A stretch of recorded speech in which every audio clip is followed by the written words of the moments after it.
All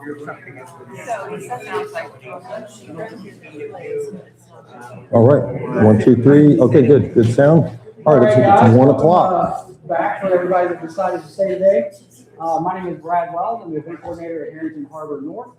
And today we've got a guest speaker here for you. So let me introduce, this is Captain Tate Westbrook, retired Navy Captain Tate Westbrook. So Tate Westbrook had a distinguished 28-year career in the Navy, including commanding an Aegis destroyer. Captain Westbrook has dedicated his post-service career to helping everyday boaters become more confident and capable on the water. As the founder of the Trawler Academy, he brings real-world experience, practical knowledge, and easygoing teaching style that makes navigation approachable for all skill levels. So today we'd like to welcome Tate Westbrook to Herrington Harbour. He will be teaching navigation today, so if everybody can help me out and give Tate a hand. Thank you. Tate Westbrook. All right, okay, good sound. All right, thank you. I see a few new faces in the audience, so I will briefly repeat my same thank you and introduction. Thanks to everybody for coming, and we've had a bunch of people online as well. I think peak was 57 in the last lecture, and for everybody online, we'll be capturing any questions that you put in the chat. There'll be a slight delay, but please, if you've got a question online, please ask away, and we'll do our best to answer it as well. So thanks to the Cheneys and the Herrington Harbour team, and thanks to Brad Wells for putting this and all the winter lecture series together. And thanks to Herrington Harbour for building this great training facility. There's absolutely no marina like this that provides this sort of benefit to slip holders along with the other amazing amenities. I grew up in the Tennessee inland lakes, just with tiny sail and power boats, did Navy ROTC. You already mentioned the 28-year career with probably over 100,000 plus sea miles under my keel in both Navy ships, but also in my own vessels.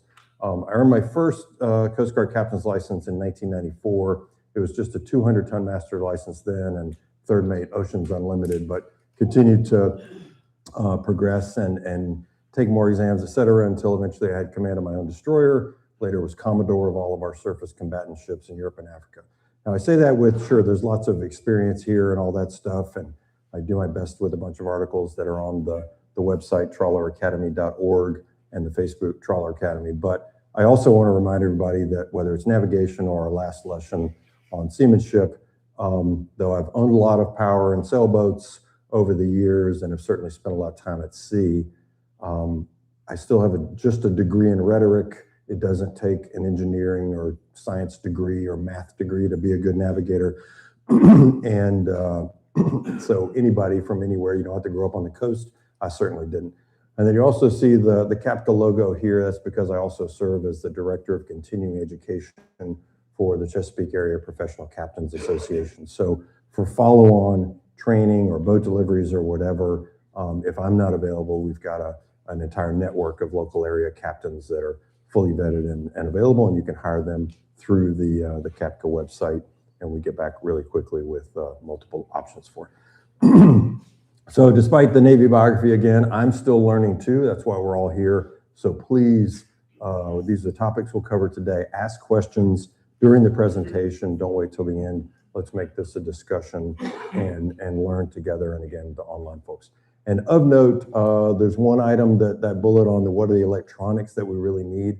I added that to the lecture series this year based on survey questions from last year's lecture series. So you will get an email from the Herrington Harbour team after the winter lecture series is completed, asking for your inputs and additional topics, et cetera. So please fill those out to make this better for everybody.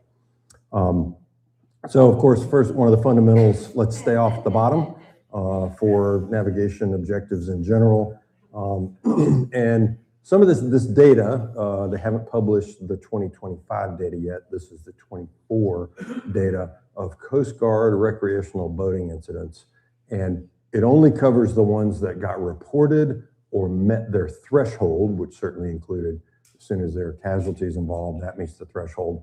But the report covers, boats, includes some of those small ones, smaller than the typical cruising vessel represented here, but it excludes commercial incidents. But the bottom line here is the trends in the report are clear.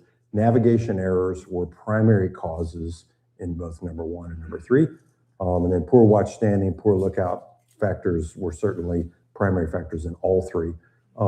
Worth noting that they categorize swamping and sinking deaths separately. So the deaths listed here are the ones resulted from impact of a collision or grounding or being thrown in the water.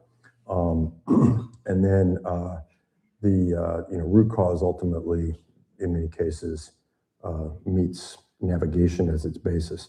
This one on the left was sad. I went deep dive into this last year, but just a cursory thing of a collision with a jetty at night.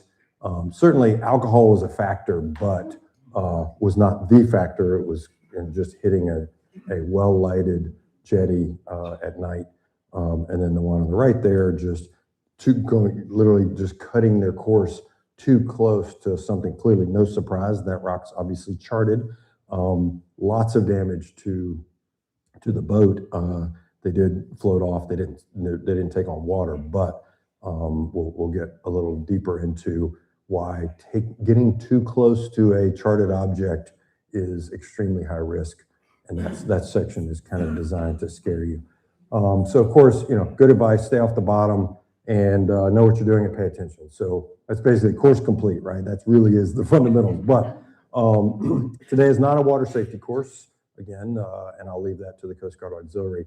But to me, there are lessons that can be learned from these data. Again, this is from the same source, the 2024 Summary of Coast Guard Recreational Boating Incidents. And to me, it's worth to note that there were thresholds that even required things to get on this list, and injury had to include real medical treatment beyond first aid. And if there were no injuries, then the damage threshold had to be a minimum $2,000 actual damage to the vessel, not including labor. So pretty significant numbers, almost 4,000 total incidents were reported. And also, it had to be reported. So there's countless other ones that resulted in damage, maybe minor injuries that didn't get reported. But again, that top 3 causal factors in terms of total incidents were navigation and watch standing awareness. I also note the way that these were ranked might be a little short-sighted by the Coast Guard. They were ranking them by number of incidents. I think it probably would be more prudent to rank them in numbers of deaths, which would put alcohol at the top. And then below that would be, alcohol, weather, hazardous water killed the most people, but navigation and inattention, if you look at that, still accounted for 42 deaths. So, question. Yes. Double counting or? No. They clearly separated them. There's a big, long report that I was reading through that kind of separates where it qualifies. But yeah, there's no double counting here. But either way, this is a sobering look at major mishaps in U.S. boating that gives me pause. And I'm certainly not worried about this audience, but to me, it is a reminder of the number of unprepared and drunk yahoos with whom we share the nation's waterways. So another look at the data is the map on the lower left, and color coded. The darker color means more. It's deaths by distribution of all these incidents, showing deaths by state. No surprise that the darkest states also happen to have the large number of registered boaters and an awful lot of coastline. So in this case, the darkest one's Florida, 13.5% of total deaths, California, 8.1%, and Michigan is just slightly darker at 5%. And then the figure on the right is fatality rate per registered boater, which again, darker colors means more fatalities. In this case, the metric is number of deaths divided by registered boaters. Clearly, this data is influenced by very small recreational vessels, since most of our vessels cannot get into the inland of the United States. Those are small lake boats and things like that. But Alaska is odd, the worst, with 46 deaths and a very low population. I think weather is very likely to be a factor there. And then U.S. Virgin Islands is interesting at the second highest, very dark in the deep bottom right there, with 38 deaths. And of course, these figures account for people or vessels that were not necessarily registered in that area. So U.S. Virgin Island gets lots of summer cruising visitors, so that may account for it there. After all that depressing data, let's go to a case study with a mishap that involved no injuries or death, but resulted in a loss of a great piece of history. and that is in 2021, April 21, was the sinking of John Wayne's former yacht, Norwester, built in 1932. And it ran aground on this well-charted rock called Charles Point Rock at the entrance of Prevost Harbor in Stewart Island, Washington, one of the many San Juan Islands in the inland passage on the inside between Seattle and Vancouver. Now, the tidal range here is between 5 and 8 feet. We will talk about charted soundings in the next several slides, but a quick reminder that in US charts, the soundings, all little numbers on the chart there, show depths at mean lower low water, almost the worst that the tidal range could ever be. And as you can see by the track laid out by the Norwester's captain on their chart plotter, the captain thought he was in good water for the vessel's 6-foot draft, or did he? Though, man, he was cutting it. He was basically this faint line just outside the dark blue is the 12-foot curve. So he's cutting it mighty close to a known charted shallow area. And we're going to dig in depth into why you should not go this close ever to any nav hazard on your chart. All right, so where am I? Let's start with, the primary goals of navigation. This is what it's all about. Underway navigators cycle through all these 5 steps constantly. This morning we talked about the Army phrase, the OODA loop of observe, orient, decide, act. To me, the OODA loop is watch standing constantly. This is the constant loop that's happening in real time constantly while you're underway. Now, throughout the course today, and I've got a few hanging here, which we'll talk about some too, I will show a variety of chart images, including some screenshots from paper charts, from modern electronic navigation charts, proprietary hybrid versions, either made by Garmin or Raymarine, the 2 leading cartography makers, as well as some screenshots from popular navigation apps. The most used, based on a survey we did on our Facebook group, is Garmin Navionics is number 1, and a very close second is Aquamaps. I use both of them.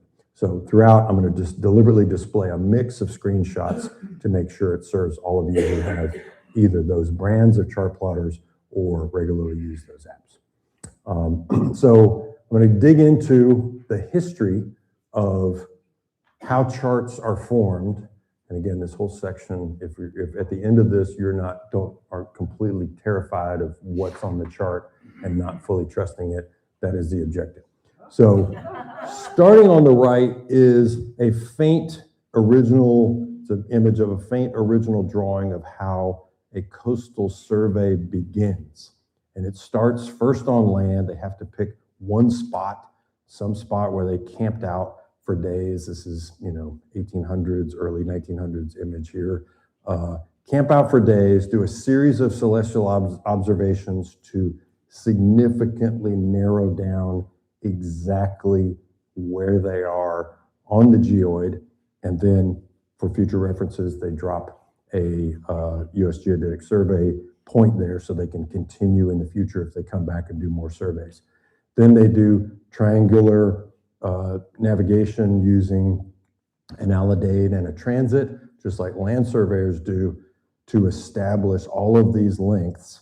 And then with vessels, they start going out from land, and in order to be able to steam in perfectly straight lines as they're sounding either with a pole or throwing the lead line, they had throughout the entire coast of an area where they were surveying, they would set up 2 ranges, big, giant, brightly painted poles, and they would then align their track along the ranges. Already you're beginning to see it's like, there could be some error in that. The guy's got to look over his shoulder so he's still on the range while his buddy is throwing the lead line, while somebody else on the bridge team, as he shouts out 28 feet and then reels in and throws another one, somebody's writing it down while a whole other team is doing visual navigation, taking magnetic bearings to various known objects, plotting the vessel's position, and then as he's shouting out 22, another one, 23, they're writing it down in real time on a sketch version of the chart that then after it's reproduced and then printed by a lithography shop comes out like that. So already you're beginning to see, wow, there might be some errors. Now, in lead line modes, as you're dropping along, you're clearly missing some spots, but I think a qualified lead line operator, maybe a couple of different guys throwing the lead line, could do them every, is it every minute, every two? They were proceeding slowly in order to cover the bottom pretty well. And then when they get off into really deep water, they're only taking soundings occasionally. Did they miss some seamount in here? It's possible. And this is, a survey from 1920. So as technology improved a little bit, then the echo sounder was invented. But even before that, the picture in the upper right, before the echo sounder was invented, another method used to survey depth, and it was good because it covered larger areas, was the wire drag method, where you can see two vessels suspended some basically, sentinels, like a horizontal cable in the water, and they cruised along and then watched the behavior of these buoys above the drag wire. And then right when they hit this rock, that buoy would make some dramatic change. Then they would be able to go back in more closely and identify a rock. But otherwise, let's say this was 12 feet deep or 15 feet deep of cable, they at least can guarantee for an entire large area, it's at least 15 feet. And what you see today on either paper charts or on electronic navigation charts is this under bracket underneath a number. It's telling you that the day that they did a wire drag in 1930, they guaranteed that it was 7 feet 6, 7 feet 6 inches at mean lower low water. You see this on an electronic chart, and then one of the beauties of electronic charts that we'll get into, once you tell your multifunction display what your vessel's safety depth is, if the sounding is below the safety depth, then it'll gray it out. And so someone put, my safety depth is 10 feet. Well, this is a sounding that's safer than 10 feet. So it still appears on the screen, but grayed out. So certainly it could be deeper in those wire depths or drag depth areas, but at least we're guaranteed the minimum for whenever they did it. Later in the 20th century, this guy, Dr. Herbert Dorsey, who worked at U.S. Coast and Geologic Survey, he invented the first practical fathometer. When I was a kid going fishing in Tennessee, they still had this type of echo sounder where every time the ping would come back from the bottom, a little strobe would appear, just a little light would blink, blink, blink, and you'd have to read the actual depth off the scale. But still, it'll let them go a lot faster than the lead line method and basically cover constant areas. Now, there were some risks, depending on how far apart the vessel was. Every time it did its track, you might miss something in the middle, or if they weren't surveying in a really calm day, if the vessel rocked a little bit at an angle, the depth would read differently than actual. So the list of errors are growing. And then again, while they were still, even with the echo sounder, they were still shooting visual bearings ashore. Over the years, alidades improved. This is a sailor on, 68, so she's on USS Nimitz, shooting a bearing with a telescopic alidade. But on top of that alidade is the Polaris, which on a carrier is a gyro compass. They were shooting with a brass alidade with questionable optics on top of a magnetic compass that was potentially influenced by the ship's vessel. So you can start to add those up. Older surveyors were not using the best alidades. Error. They were on a vessel that they were shooting visual positions, not GPS-based. Error. They were potentially missing stuff that was on the bottom that wasn't within the beam of the echo sounder. Error. Then they were transferred verbally to the plotting team who was putting them on paper. Potential error. Plotting it on both position and sounding at the same time. Potential error. Shooting bearings on a magnetic compass. Variation and deviation. the changes in magnetic field of the Earth that the vessel happened to be in, and the effect of the hull and any nearby metal, additional error. And then all of that had to be perfectly timed, mark the depth observed at exactly the moment that the plot people plotted where the ship's position. If you're starting to get terrified of what's in your chart, keep that feeling going. So on your current cruising grounds are almost exclusively surveyed using these methods, and I'll show you why in a minute. Later on, multi-beam sonar, side scanning sonar was introduced to make beautiful 3D surveys of the bottom. You know, this is, sorry, that got cut off. This is a small wreck that the multi-beam sonar can detect. Modern survey methods have improved. However, the chart on which you are sailing may not have been surveyed for a very long time. More to follow on that in the next slides. Now, you can trust the GPS, but if you're starting to realize you cannot expect perfection from any chart. Back to the underlying chart data itself, and we start to get back why the Norwester ran aground. And even though the newer ENCs, electronic navigational charts, here's a paper version of an ENC on the top of the same now discontinued section of an original NOAA nautical chart. Even though ENCs are now what's in your digital chart plotter, they are still digital versions of the old paper chart that they have replaced. Let that sink in. An ENC is a digital, it's a pretty version. It's an electronic version with multiple layers and a lot of extra information in there, but the survey and sounding data, they didn't run back out and resurvey the United States. That would be, you know, billions of dollars and take years and years and years. They took the data from paper raster charts, digitized it, and now that's what you load on your SD card when you pop it into your machine. So the chart sounding didn't get better. It is just delivered in a prettier, more easily consumable thing. Now, your GPS receiver, we love GPS. Its ability to know where it is in latitude, longitude is reliable within an accuracy of plus or minus 16 feet.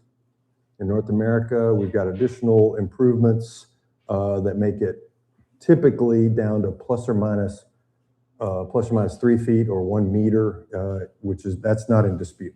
However, when you plot that position on paper or when GPS drops your little boat symbol on the chart itself, as we've discussed, is filled with potential errors and anomalies. So if you are steaming along in John Wayne's 1932 wooden vessel or your own, and you think about taking your vessel on the screen, and another danger of the beauty of being able to zoom in on our multifunction displays is you can kid yourself and you can go beyond what's called over zoom. And some chart plotters give you like a cross-hatched or little question marks on the screen.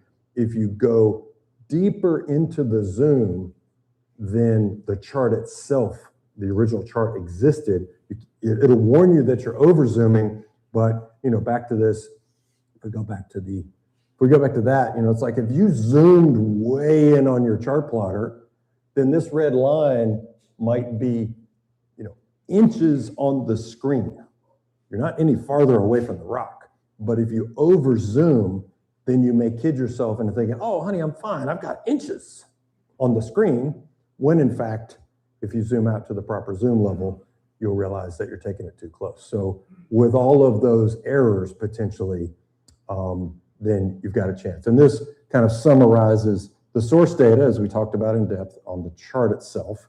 How they did surveys is a potential major group of source. Then when it got converted and put onto the paper, there's some potential printing errors and laydown errors, that kind of stuff. Years ago, when GPS was invented, all of the datum, the way the charts are displayed, was adjusted to a mathematic rounding of the geoid called World Geodetic System 84, which smoothed the bumps and changes in the overall Earth surface. and then converting, as we talked a little while ago, converting from paper to ENCs. But then also, the world has been changing. We've got sea level rise, shorelines themselves erode, ask any Smith Islander, and weather and currents change bottom topography. Dredging changes, good and bad, spoil and that sort of stuff, plus good change. Sea level rise for sure, but then also, we'll get to this a little later, what if the ENC that's on board hasn't been updated? When I bought our 2005 Legacy 42 that we have, you'll see a picture or two later. I bought it in 2018, and when I pulled the little SD RAM card chip out, it was a Raymarine product, and plugged it in and then stuck it in my PC at home, it showed me that it still had the original charts loaded. So the previous owner, God bless him, he also, in the comms lesson in the earlier class, he didn't have his radio connected to GPS, so that was down. He also was operating for almost 20 years on the original 2005 charts. And then finally, many of your modern chart plotters, as well as all of the good apps like Garmin Navionics and Aquamaps, they have a water level correction function. And it is also possible that the master of the Norwester had that turned on. And what that does is that as long as your tablet or your multifunction display is connected to Wi-Fi, you are getting real-time water level data from the nearest tide sensor. And so if you turn that on, instead of, I'll just pick a spot on here, instead of, as you're making the approaches to Baltimore, right in this area, it's 21 to 23 feet. We've got a 2-ish foot tidal range here. So if you're doing voyage planning and you're plotting in advance, if you've got water level correction turned on and it happens to be high tide the moment you're laying your track down, well, all those 21s are going to say 24. Or if you're the Norwester, that 12-footer in a 8-foot tidal range, it read 20. Again, I don't know the full report of it, only a portion of it is online. So water level correction might help you do voyage planning in real time if you're going to cross the bar into some marina or river entrance that is really shallow. You want to go in at high tide, and you enable water level correction, and on Aquamaps you can do a slider in time, and you can say, hey, what's the best time to go in? When is the water deepest? But then after using that feature, disable it, because it will mislead you into thinking if you do voyage planning at one day and time, later on while you're steaming through that same area that you thought you would have more water, in fact you don't. Sir, was there a question? No, okay, it was just a gasp. Yes, sir, go ahead. So you're saying that would account for surges, not just almanac tidal changes? It does not account for surges, and I assume by what you mean is the weird phenomenon that we see here in the bay when we have sustained wind. That is one thing. All tidal data is in the tide tables and upon which our charts are based, is only for astronomical tides. Now it looks at a 28-year epoch of astronomical tides, which is the moon and sun pulling on the water, making tides change twice a day. It does not account for places in the world like the Chesapeake and Albemarle Sound and these other places where, it's effectively like a shallow cookie sheet of water, and you're walking across the kitchen and you tilt a little bit and all of a sudden, the Magathie's flooding while southern Maryland is at low tide. That's what we have here when we have sustained winds. None of that is captured in the tide data. So our unique local stuff here and in any of those other really shallow water places, you've got to rely on local knowledge and just observe before you get underway.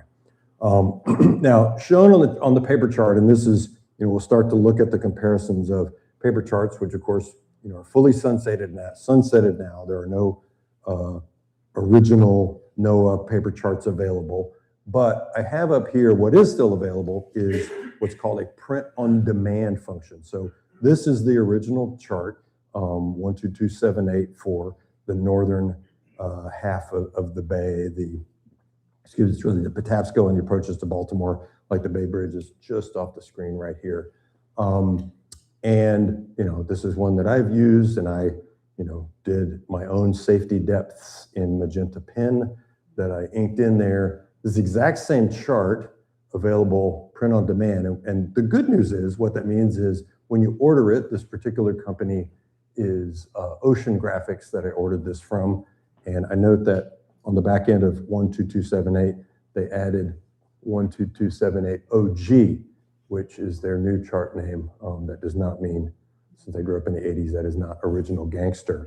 That is the OG chart, but that's what they put in there. Anyway, so what you get when you order a print on demand, it is basically a paper printout of an electronic navigational chart, which means it is the absolute latest and greatest data. If the Coast Guard buoy tenders have moved any of these buoys or added buoys or changed light characteristics, the latest data is there.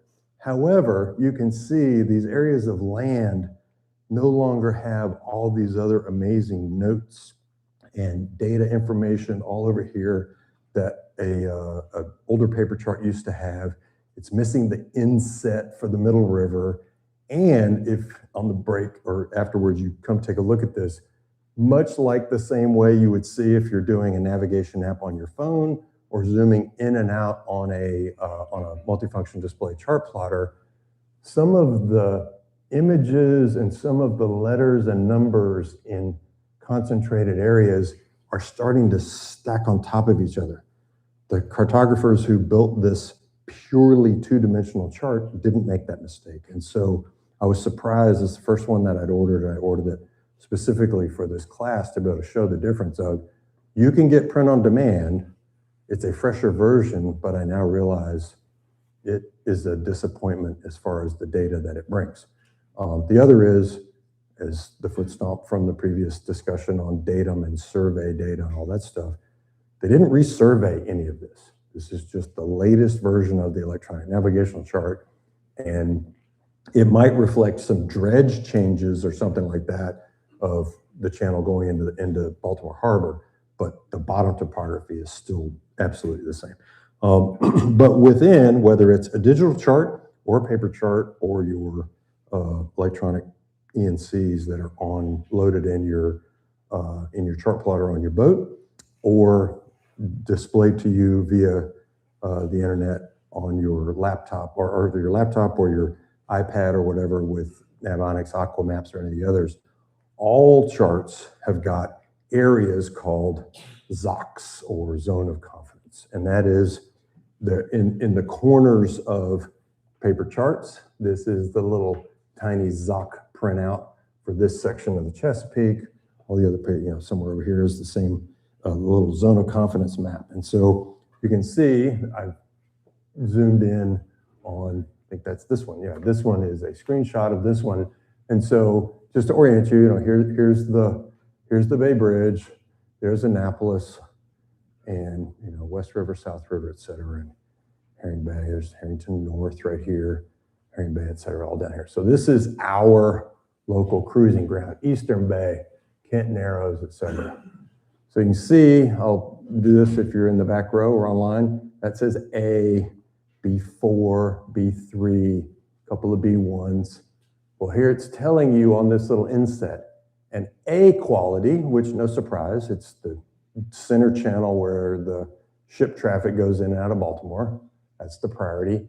Range of surveys from the National Oceanographic Service, 1990 to 2016.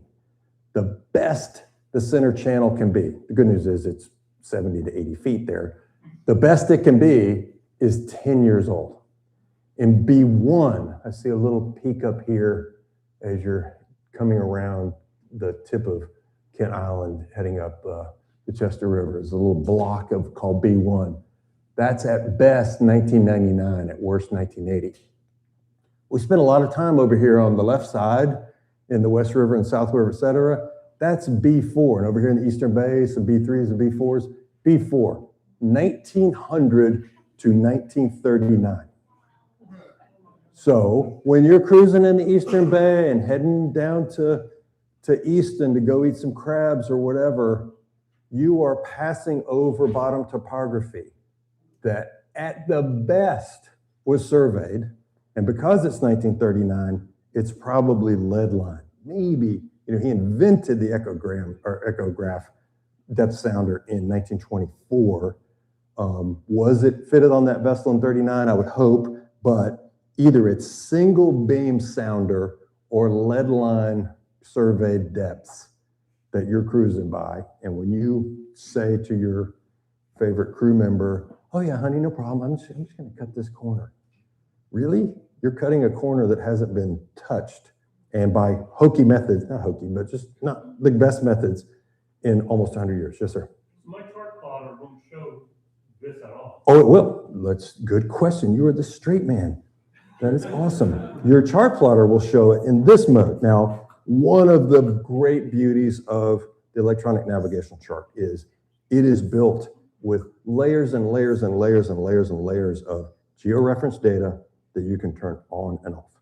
In everybody's chart plotter, you've got a menu where you can select zone of confidence. And so here, now, as you can see, it really clobbers the display with all of these weird little diamond symbols and some ovals and everywhere. But they are the equivalent of A1, A2, et cetera. So this, I didn't pull this off of my chart plotter. I just grabbed a screenshot online. So this is not our same area, but the equivalent of those A1s, the Bs, the D4s, et cetera, are displayed here. And you can see now that they're giving you a much more precise piece of information. Instead of just how old they are, they're giving you pretty reasonable estimates of how accurate the position was. So, A1s, I'm looking, here we go. So like this area with, here's some, the triangle is fully filled in. They're pretty confident there. It's position within 5 meters and depth accuracy within half a meter. So that's clearly a very recent multi-beam sonar area. But you get into some of these that are like a little oval with 2, mighty close to some, this is up in Maine, so mighty close to some really intense granite little rocks and stuff. That 2 circles means the positions that are shown on the chart are only accurate to within more than 500 meters, and your depth is only reliable 2 meters plus or minus, plus an additional 5% of the depth. And then there's some stuff that's not assessed way back here, which looks like a great place to do an anchorage or something. That's Vinyl Haven Island. I mean, a great place to cruise for small boats. And if you turn off this layer and turn depths back on, you'll see some soundings, but the sounding quality and their accuracy is not assessed. We're not going to commit, over here in whatever this channel is going past Babbage Island, that's still one of these 2-star symbols, more than 500 meters. So yes, you can check that, but objectively, you don't need to check it. You just need to assume that unless you are steaming in the channel going in the Patapsco River heading into Baltimore Harbor, which none of us should be in the channel, unless you're there, then you're not going to get accuracy close to even that. Everywhere else we steam, you're in these questionable periods of the 1930s or worse. So do not cut close to the sounding that you think you're close to. All right, sir, question? Yeah, with regards to the accuracy of positioning, and the GPS is good, we can trust that, but the charts might show buoys or markers and that kind of thing. Are those reliably fixed on the charts, or could we? Sure. The question is the buoy reliably fixed on the chart? We'll get to buoy positioning on a future slide, but if the symbol for the chart, or the symbol on the chart has an open circle in the bottom, like these buoy symbols do, then its position is relatively unreliable, which makes sense on a buoy. We'll talk a little later. They're moving on their chain. if the object that's charted has a solid dot at the bottom, I know you can't see it at the zoom level, but these are solid dots. They're so precisely plotted that if you're out here steaming along and you shoot a bearing with a hand bearing compass and lay down a line of position, that's pretty reliable. Buoys, of course, get relocated by the U.S. Coast Guard buoy tenders, that sort of thing. But yeah, positional accuracy within the limits of a buoy that floats on a chain is relatively reliable. But the soundings is what I'm really focused on here. That, you know, don't cut the corner on something. Don't go right next to something that you think you might have enough water, because you might not. And of course here, holy cow, Maine, I used to live in Maine. Maine is very unforgiving. They have granite ledges compared to those of us who run aground in the Chesapeake. It's a nice soft bottom. And it isn't going to get any better. So I looked up what NOAA's 2025 plans for hydrographic survey schedules are. So starting at the far right is the entire East Coast, and only those shaded areas are where the 2025, they haven't published their 26 plan yet. And of course, the current administration has gutted their budget, so they'll probably do less in 26. But this was the 25 plan that was funded to execute. So you can see that, I mean, it's interesting that they're doing a bunch of surveys well offshore, and in this case, way off the shelf in South Carolina. But for our area, I zoomed in one click. And so all this cluster that's at the bottom of the Chesapeake is this area. There's a whole project for Tangier and Pocomoke Sound. And I think less of that is about navigation and more about tracking how Tangier Island and Smith Island and others are, you know, becoming inundated by sea level rise. Elsewhere that might affect our area is Cape May Harbor and the approaches. The Coast Guard base, of course, there, keen interest for that. Chesapeake Bay and the approaches down by Norfolk is one project. The Pocomoke Sound, this is big. This is a total of 300 square miles, so that's going to take a lot of work. Not really a shipping and commerce priority issue, clearly, but I think that's the sea level rise. And then this is a zoom view of, this is the Patapsco River, and there's Baltimore Inner Harbor. So the Baltimore Harbor and Patapsco River apparently were well overdue. And so that makes sense, focus on dredging, survey, then to determine if they need to dredge. All these are surveys, doesn't mean they're fixing the bottom, they're just making the charts more accurate. Now, the great thing is that as soon as they publish that survey data, it will update the NOAA chart database, and the next time you remove the chip from your chart plotter and plug it into the USB reader in your computer, or if you've got one of the newer chart plotters where you can update your charts via the app that's connected to the unit, as soon as they do the surveys, you will have brand new soundings only in those sections of your electronic chart. And if you were to order, after they finish this work, the chart that covers Tangier Sound and Smith Island, we could all then figure out, can in fact we take, my boat draws 4 feet 10, can I take my boat in and go visit, or do I need to take the ferry? Right now I'm avoiding it because I don't think I can get in there, but. Question. Yes, sir. Statement. With all these boats, with these expensive sonar and radar terrain sensors and imaging, why aren't they just geo-sourcing all that together?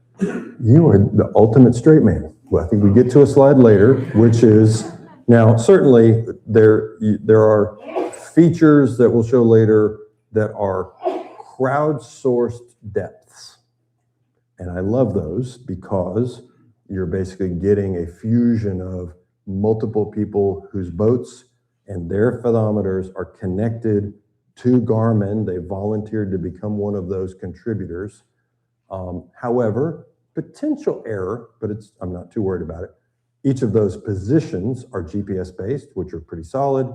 And then other than an error made by the boat owner telling the system before it gets transmitted, my fathometer is 2 feet below the water line or 18 inches or whatever. Other than that error, I'd rather have a 2-foot error than a 100-year-old sounding.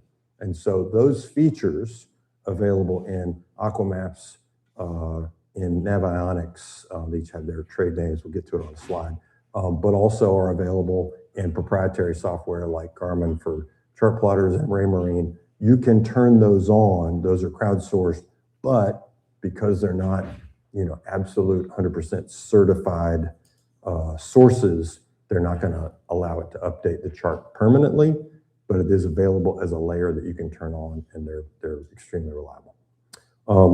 So depth and draft, it's the first step of am I in good water now?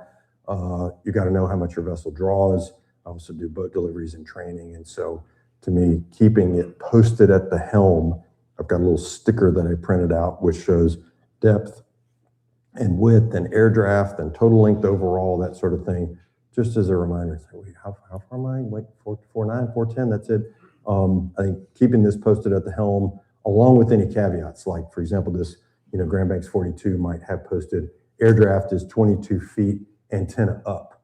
This, whip antenna you can lay down, so 17 foot 3 inches with the antenna down. But to me, it's good to know what your boat exactly is, and if you're not certain, other than a class standard, if you've got a production boat, then the next time you're on the hard, no kidding, take a plumb bob and draw a little line and measure exactly what your draft is from the water line.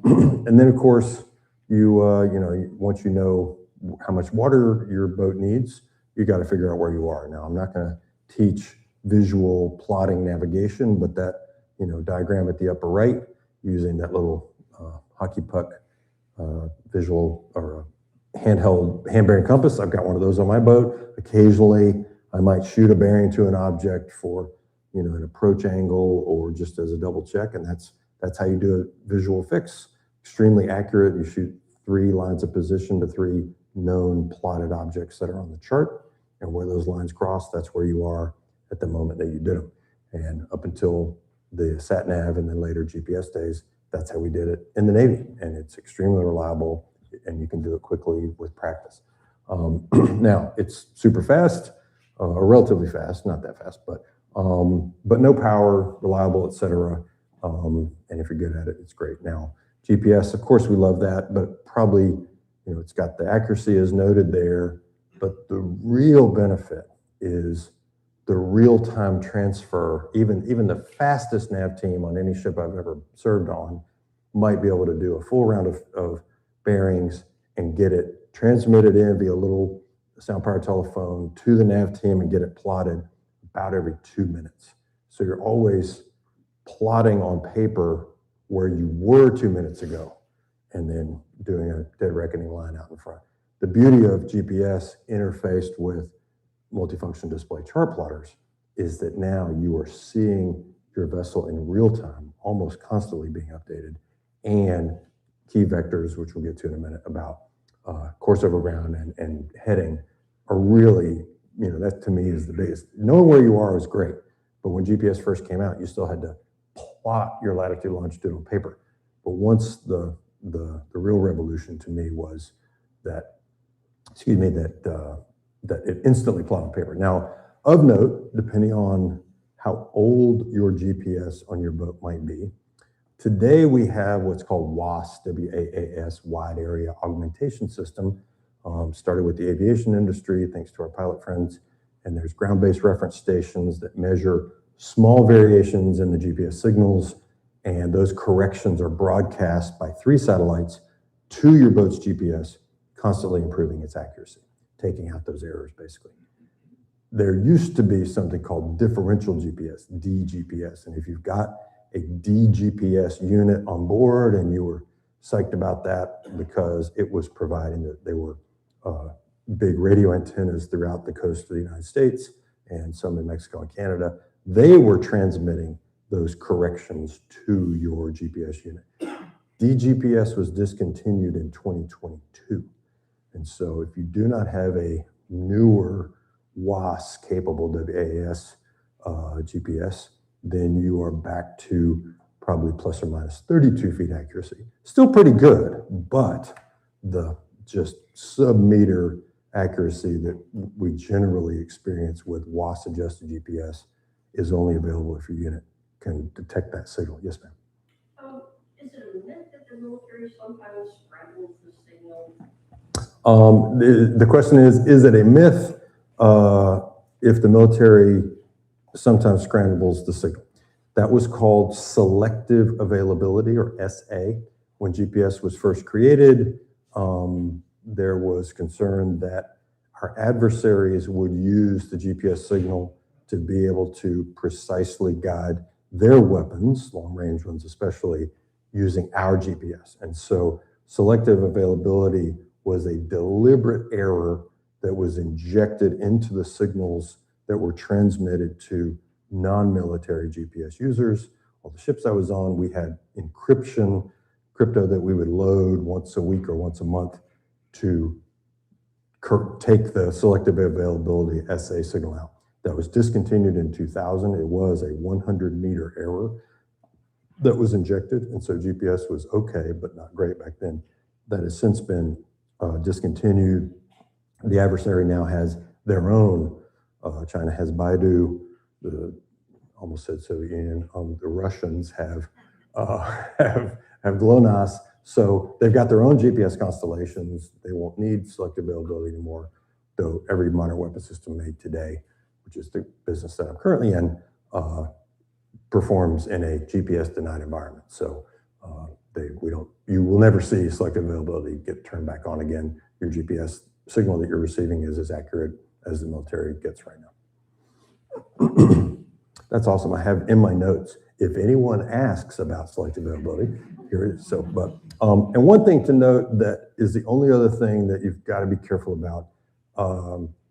If you have recently changed the lighting on your boat to LED lighting, it's not the LEDs, it's actually the light drivers themselves. There's also some USB chargers, et cetera, that give off signals that degrade GPS. And then from a mounting standpoint, if your GPS antenna is anywhere near the radar beam of your radar, then you're going to experience major accuracy issues when the radar is transmitting. So if you've begun to experience weird anomalies that you know visually you're passing right by a marker that's a fixed marker and your screen looks different and you have changed LED lighting, then you need to go back. And the real key is really low-cost LED drivers leak RF energy like crazy. The really expensive ones, unfortunately, they don't. So you've got to be careful what you pay for in lighting work. All right, was there a question, sir? Okay. Just another good gasp. All right, so it's like, oh my God, we've been at risk every day, right? So now remember, we talked about mean lower low water, and we'll talk about what that means now.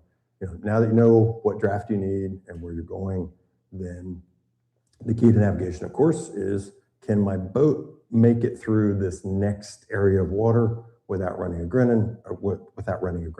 Certainly nothing is more fundamental to a vessel, the water depth in front of you or right along your intended course. Now, again, all the numbers and the chart images that you see here are not just water depths. They're water depths that have been measured. And then no matter what time of day in 1939 that they took the surveys here and the approaches to, this is the Herring Bay approach, and here's the red that you have to turn to go into the entrance to Herring North right up here. Herrington South, this entrance is just off the screen. They're measured despite the potential inaccuracies, whatever, but it's measured at, and this little chart on the far left is kind of the range and options of the different definitions of tide. And mean lower low water is, as discussed previously, it's about as bad as it will get. There's a slightly lower, very rare definition that happens, once or twice a year, which is lowest astronomical tide, but it's so infrequent. And here it's like the difference of probably an inch. I've exaggerated the gap. Mean lower low water is plenty. But during last year's session, somebody asked about, hey, is it safe to just run across the bar, like as soon as you leave the last little line of buoys and the jetty here at Harrington North, can we just cut across there? It's like, well, yeah, there's a 5 right there, and my vessel draws 4'9", 4'10". And then these are mean lower low water. So if I'm closer to high tide and it's a 2-foot range, then yeah, I probably got another foot or two. But that depth is almost 100 years old. Is it really 5 still? With all the currents and the occasional storm and stuff like that, what if it's more shallow? And then someone in the audience said, oh, don't worry about it, just follow one of the crabbers out. It's like, oh, really? All right. Well, the Chesapeake Dead Rise is uniquely designed for the Chesapeake, a totally protected prop. They draw like 18 inches and a big steel or bronze shoe on the bottom that as they plow through the shallow stuff, they're okay with that because their prop's protected. If your boat isn't designed like that, I would not use follow the crabbers as your method. Now, another thing about sorry, your question. Oh, sorry. The nature of electronic navigational charts is unlike the paper charts would had, because that's all they were. They had every little bit of data about an object, like this shallow spot right here might have some more information on the paper chart. This little thing on the paper chart, it says swim platform. But now you've got to click it on an electronic navigational chart. And also there's a definition of what features and attributes are required by the cartographer to be displayed at different zoom levels. And it's called SCAMIN is the acronym for scale minimum, where if you zoom in and out on this area, some of those objects, the shallow spots, disappear at different zoom levels. And then you zoom in further and then boom, they're there. So the habit, which we never had to do on a paper chart, of regularly zooming in and out, only in shallow areas. If you're in the middle of the bay, you don't have to do that. But especially if you're in a new area that you're approaching for the first time, as part of your voyage planning, zoom in and out and maybe make a note, hey, there's this thing. But so there's a little rec symbol here. And when queried by the ENC, which I did both on Navionics and then did it on my own boat, Navionics says PA, which is position approximate, which means it's extremely unreliable. We're not even sure where the wreck is. The ENC, and that's right in here, this little dotted 2. Now the ENC accounts for that by just making a larger circle, which is great. But we've got, and there's a definition within the ENC of what a position approximate news. But note that area, that circle that has 2 feet in it, with the dotted line, dotted line of course means it's a navigational hazard. On Navionics, you click on it and it just says obstruction, but no depth. If you click on the ENC and query it, it reads, and the query, like it pulls up a table, little information, you scroll down, you can read it. And again, a beauty of the ENC, there can be more data there than could have ever been printed on the chart, but you've got to find it. And you've got to pick it by clicking on the object carefully with your cursor. It reads snag/stump, value of sounding 0.9 meters, which is 2 feet, always underwater submerged. Source data, December 22, found by multi-beam sonar. So somebody did it right now. The open circle, if I click on that, it just the edge of the circle, it says snag, stump, dolphins, source from paper chart 12266, but depth is stated as unknown. And then don't forget that was on the previous slide, zone of confidence B, which was survey start 1930, survey end 39. And then the lines leading to shore, depending on which brand I click on, read either pier or jetty, and then the other says submerged, condition ruined. Source from a paper chart and the same 1930 survey. So be careful if you're going to anchor over there. Now we shift to height. Do you have a question? Yep. Oh, sorry. I just was wondering where the R2 buoy is on that chart. Right here. Flashing every second red, flashing red every 4 seconds. Thank you. Yep. It shallows up really fast. Oh yeah. Yep. Frequently. sorry, let me go back.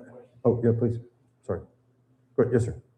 You mentioned Aquamap previously, and looking at Aquamap there, I mean, it has a lot of information. Aquamap is up to date as any navionics update you would make? Oh, absolutely. That's the beauty of the question is, the gentleman in the audience is looking at his Aquamaps app on his phone.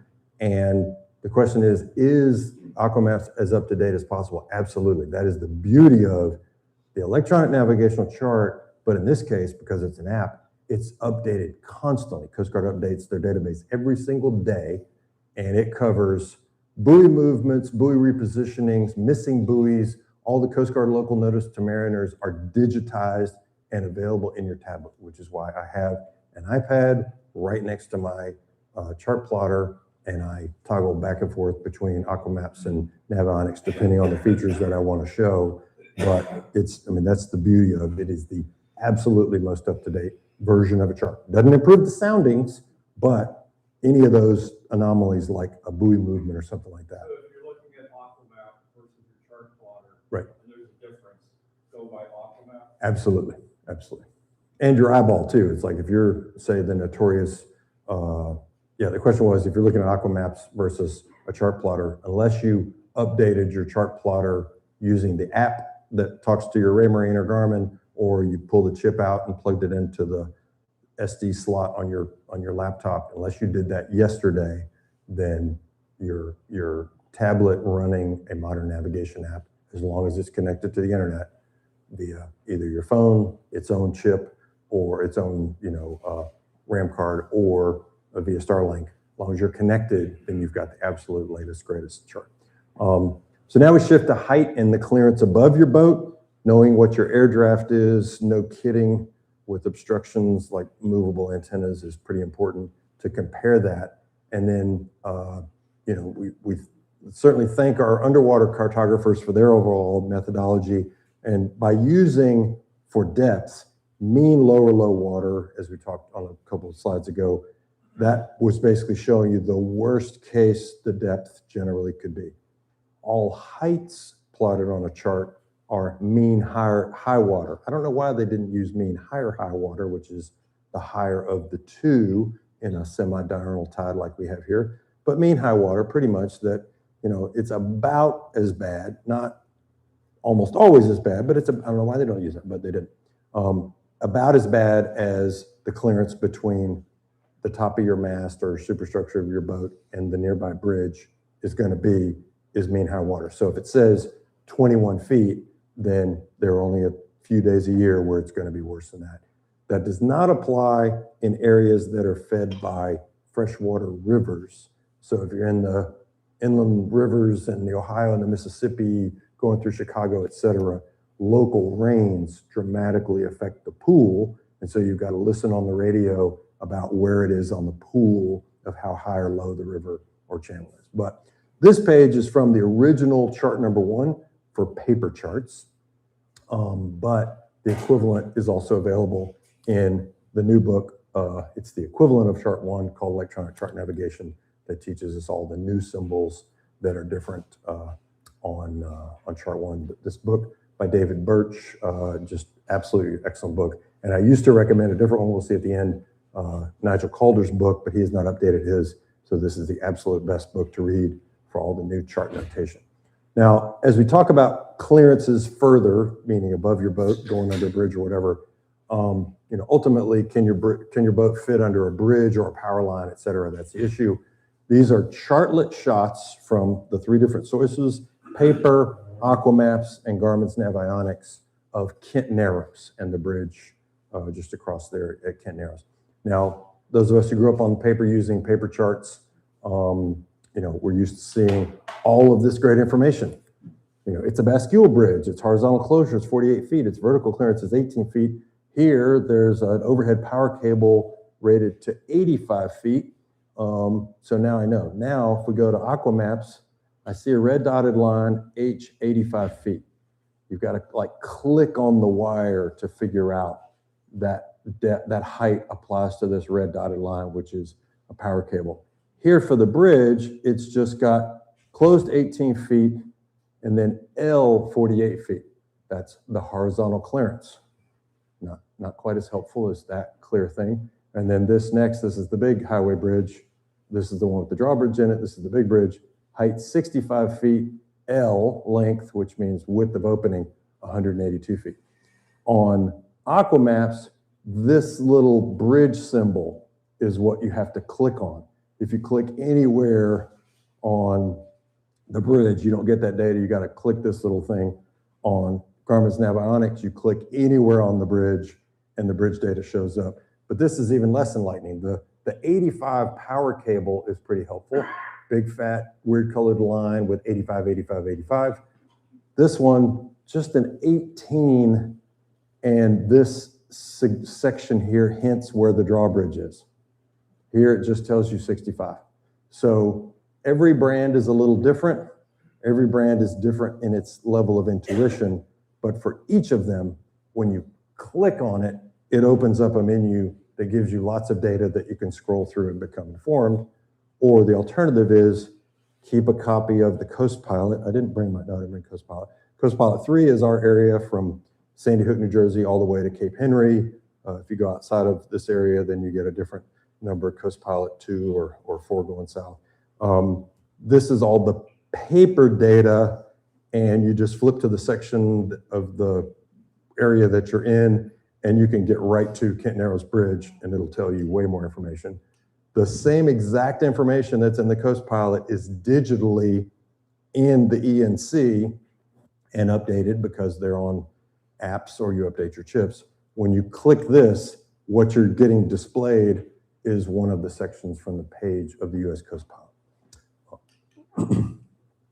All right, and then the thing called the query, this is what happens when you click on that. You've clicked on the symbol, this is what shows you. And the nice thing is, it's got, the Coast Pilot, I love the Coast Pilot, I carry it on board a lot and use it for voyage planning. It tells you some great information here, including the phone number.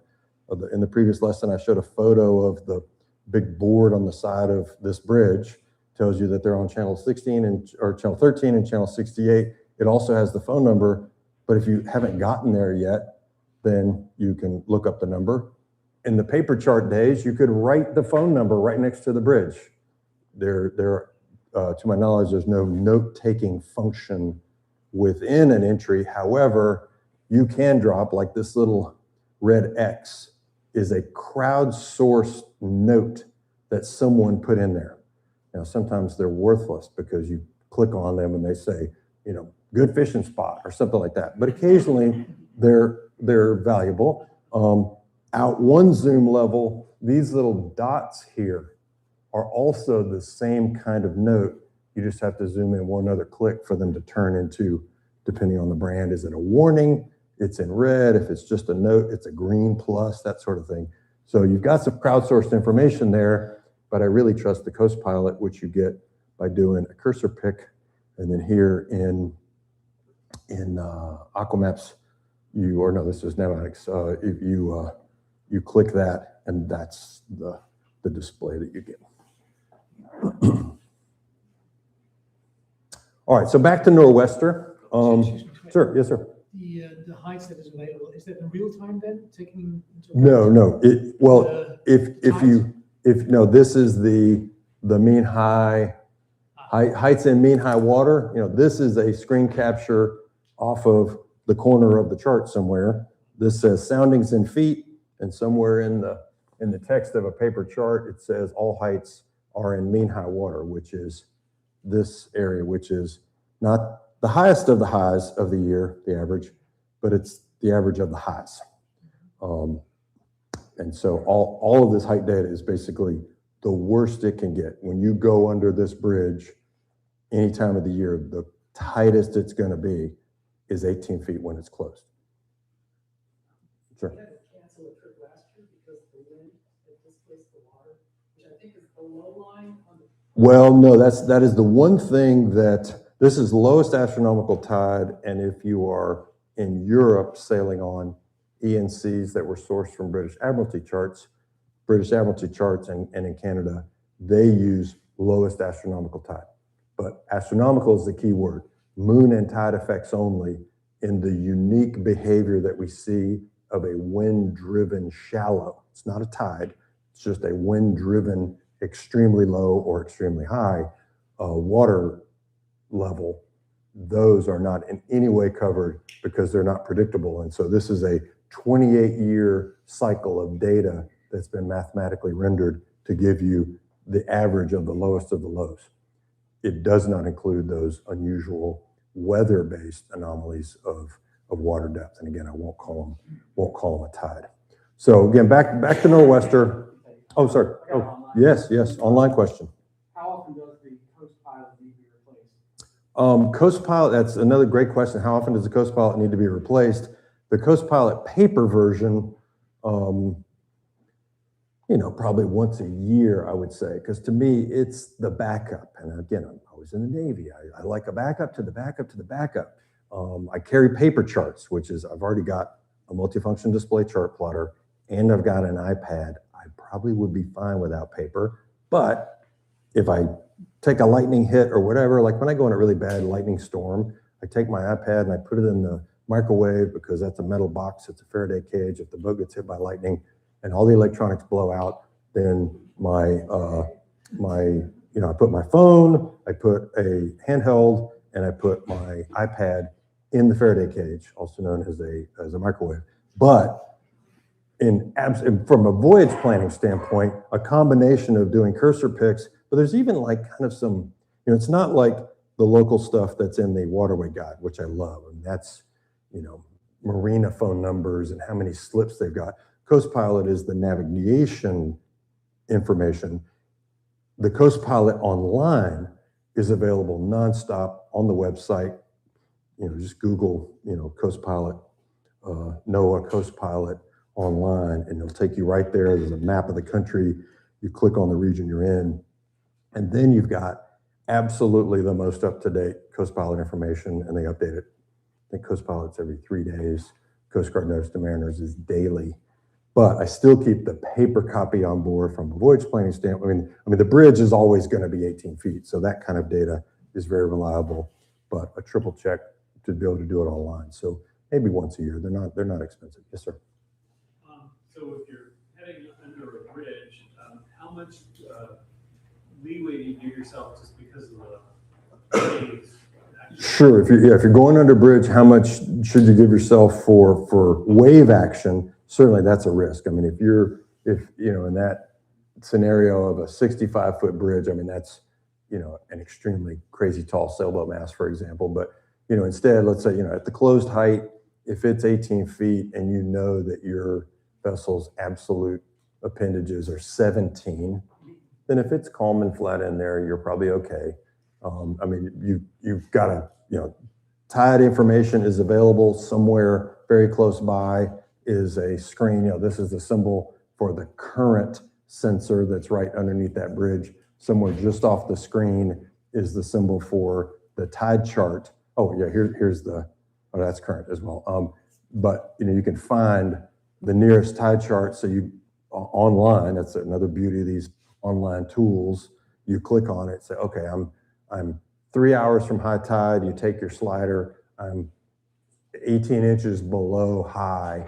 So now I've got, even if it was the absolute worst high of the day, I've got 18 feet. Now I've got an extra 18 inches. But that's a great question, is considering all the factors like wave action. Fortunately, in this case, it's a no wake zone in there, 6 knots, so there's really no waves. But that Western River scenario is a big risk, Erie Canal, that sort of thing, where the rain changes the flood level, and the lock tenders and all that will be able to tell you, hey, everything's running 2 feet over normal. So you got to deduct 2 feet from every height that's listed in the chart, because that's not astronomical, that's weather related. Great question. So back to Norwester. Based on what we've learned before so far, what do you think the biggest factor leading to this tragic grounding, and not tragic, but sad to lose this piece of history? What do you think the biggest factor was in that? I think too close. I agree. I totally agree. It's too close. Either we don't know when the master plotted. Had they plotted with that height or depth adjustment feature turned on, it might have appeared to be deeper. But the main thing is that who knows what, I didn't pick what area the soundings were for this area, but, soundings of decades old, probably. The Norwester draws 6 feet. That's the amazing thing, is that, I draw 4 feet 10. I've set my safety depth display for all of my colors in my chart plotter to go 6 and below is dark blue. Here, he took a 6-foot draft vessel, unusually close to a poorly charted 6'6". Now, the funny thing is that on this particular little pick, that little green plus symbol is one of those crowdsourced entries that someone has dropped into Navionics. When I clicked on that, it says rock, or something like rock, don't hit it, or something like that. It's pretty funny. And I don't know if they put that in before or after, but the vessel was a total loss. Yes, question? Oh, sorry. It would seem like you would have had to be going pretty fast to put a hole in. Yeah, I think this is the Pacific Northwest. So this is a, sharp rock ledge scenario on maybe a double planked wooden hull, maybe single plank, but ran hard aground. And, this is a full displacement vessel. So max speed based on that length, maybe 8 or 9 knots, but could have easily, with overconfidence in the plot, had been, you hit a sharp granite rock at 8 knots, that's going to fillet the boat. A big piece of ice filleted the Titanic with iron holes. So I think that's, I don't know that speed was a factor, but it certainly didn't help. All right, so now nav equipment setup. If you were here for the last lesson, this is the chart that I built, and this is again foot stomp on. Please fill out your surveys after the lecture series is over, because one of the survey response questions from last year's series was saying, hey, given all of the available electronics for recreational boats, what do we really need? And during the we did communications in the seamanship section this morning, but the focus on this one will be the stuff in the green box. And too many boating trade and publications and websites tend to convince us that we all need an electronic suite on our boat that is more like my Navy destroyer and less like or a cruise ship or something like that. So how do we really narrow this down? In response to that survey question, I wrote a really long article. My articles get a little long on the website, but please go check it out on trawleracademy.org. Deep dive into every single one of these items, talking about pros and cons and how to buy them and features to select.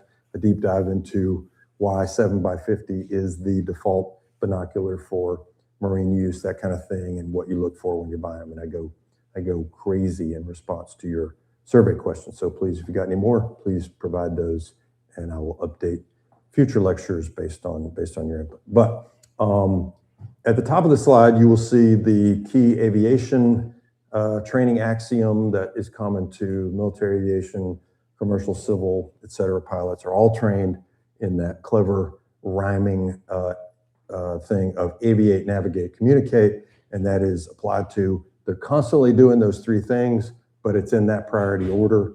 Aviate, keep the aircraft flying, and especially that's for mishap and emergency response as well. If something bad happens in flight, you got to keep the aircraft flying using the flight controls and instruments while you work it out. You got to navigate, which is determine your location and maneuver safely and maneuver to safety. Both aircraft and vessels have the same goal: don't hit the ground and avoid collisions. And then communicate. For the aviation world, it's mostly talk to air traffic control. For us, it might be talk to other boats, but to me, more importantly, talk to your crew as the situation is changing while you're on watch. Keep them going. So with those 3 functions, unfortunately, there's not a word that rhymes with aviate for boats. So steer replaces aviate. I'm not going to get into the steering piece because I assume everybody has a compass. If you've got a network navigation system and a multifunction display, then you've already got a digital fluxgate magnetic compass buried deep in the bowels of your boat somewhere, connected to your if you're getting course and heading on your screen, then you've got a digital compass. Autopilot, I believe, is a must-have. It frees up the human to do what I want them doing, which is checking gauges and looking out the window, navigating and avoiding collision. But in the navigate piece, we're gonna dive into most of these. And again, check out the full article if you've got really deep dive questions, because I go bananas on those. So the updated electronic chart is the foot stomp here. Depending on the method and age of your unit, I actually recently upgraded our chart plotters, and I've still got an SD RAM chip in the back that has all the chart data loaded, but I can either remove it and plug it into the side of the little SD slot and then get on the Raymarine website and download charts that way. Or in my case, Raymarine also has an app that I can, via, if I'm on Wi-Fi or my boat's got Starlink, I can download from the internet the latest chart updates through the phone, and it communicates via Bluetooth to that.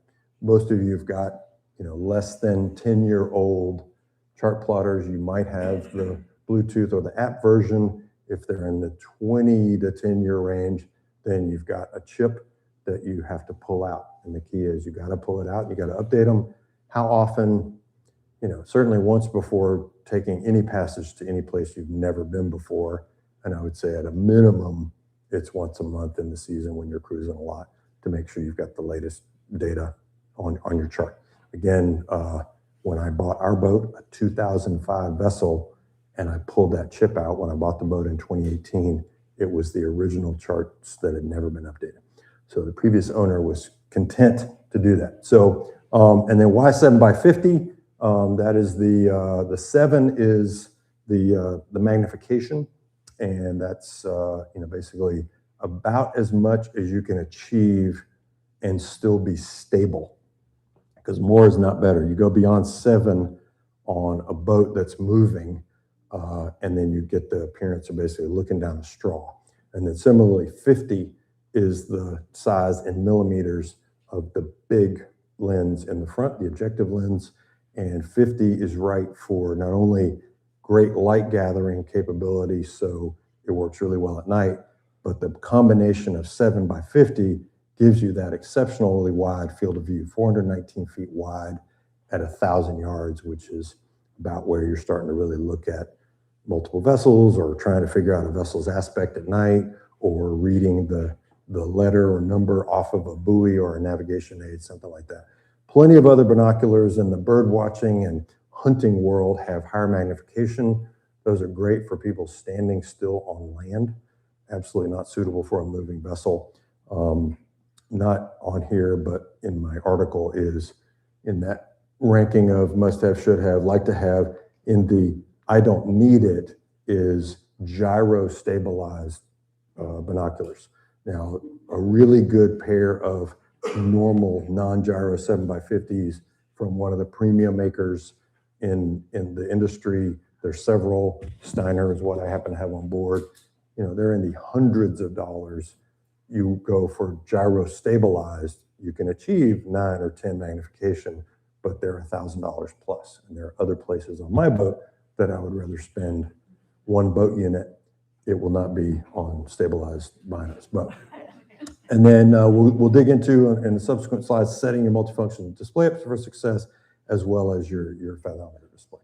All right, so then this is on your chart plotter, MFD, et cetera. We already talked about, are your charts up to date? That's essential. But the north up display, we talked about some of those crew resource management, Tate and Ashley working out how we're going to communicate, that I always will warn her before I use the boat's horn, because it's really loud, especially if she's on deck.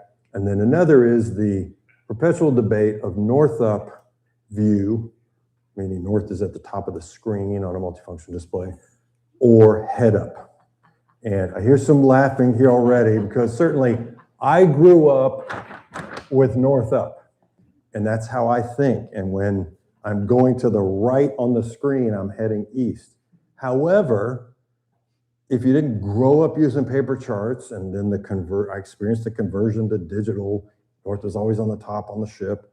It's that the rest of your navigation experience has been in your car on Google Maps or Waze or whatever. And it really is, I must admit, far more intuitive to have the front of the car is pointing to the top of the screen and the road is rolling towards you. So I resisted this for a long time. And I wish Ashley was here. She was unable to come today, but normally she's on the front row and laughing at me, not with me at this point, because I was insistent that basically she needed to adapt. But I realized that crew resource management, cockpit resource management in the aviation world, effective, succinct communications to reduce risk is what it's all about. And if 50% of your crew believes the head up view, where you're going is at the top of the screen, is more intuitive, and you see rolling on the chart, just like you see on Google Maps, things rolling by you, and on the right side of the screen, you look out and that's the right side of the boat. You see a buoy on the right and it's outside the right window. Okay, I will admit that does make sense. And so we switched like 2 years ago, maybe a year and a half ago, whatever. We finally made the switch. I made the switch. And it's better. Now, when I'm over in the corner with the iPad doing voyage planning, I flip to north up and I can quickly do, and it makes sense to me. But when we are on watch driving, and it also, depending on the age, again, we just got this new Raymarine chart plotter, there's like we can save a favorite view. And so there's a Tate view and an Ashley view. And if I want, when I'm on watch and I wanted to save north up, but I don't do that. We want to be able to turn over easily, that kind of thing. So, units in nautical miles, please. A mile is a minute, 2,000 yards. It's easy to do the math, but mainly everything else on your boat is aligned to miles. I mean, it's knots, nautical miles per hour. And then magnetic bearings. Sure, your chart plotter might be able to display true bearings, but the compass right in front of you displays magnetic, unless you've bought a gyro for your boat. I would have never suggested that. I talk about it in the article. The cost of a gyro has come down so much that if you were starting from scratch and creating an entire nav network on your boat, you can either pick a gyro, it's about this big, it's solid state, or you can pick a Fluxgate magnetic compass. I grew up in the Navy, always navigating in true, not magnetic. These little compass roses here, but most of our boats are in magnetic, and you just got to make sure that your chart plotter is displaying magnetic so that it matches your compass, and your Fluxgate compass either feeds your autopilot or your autopilot has its own magnetic Fluxgate compass.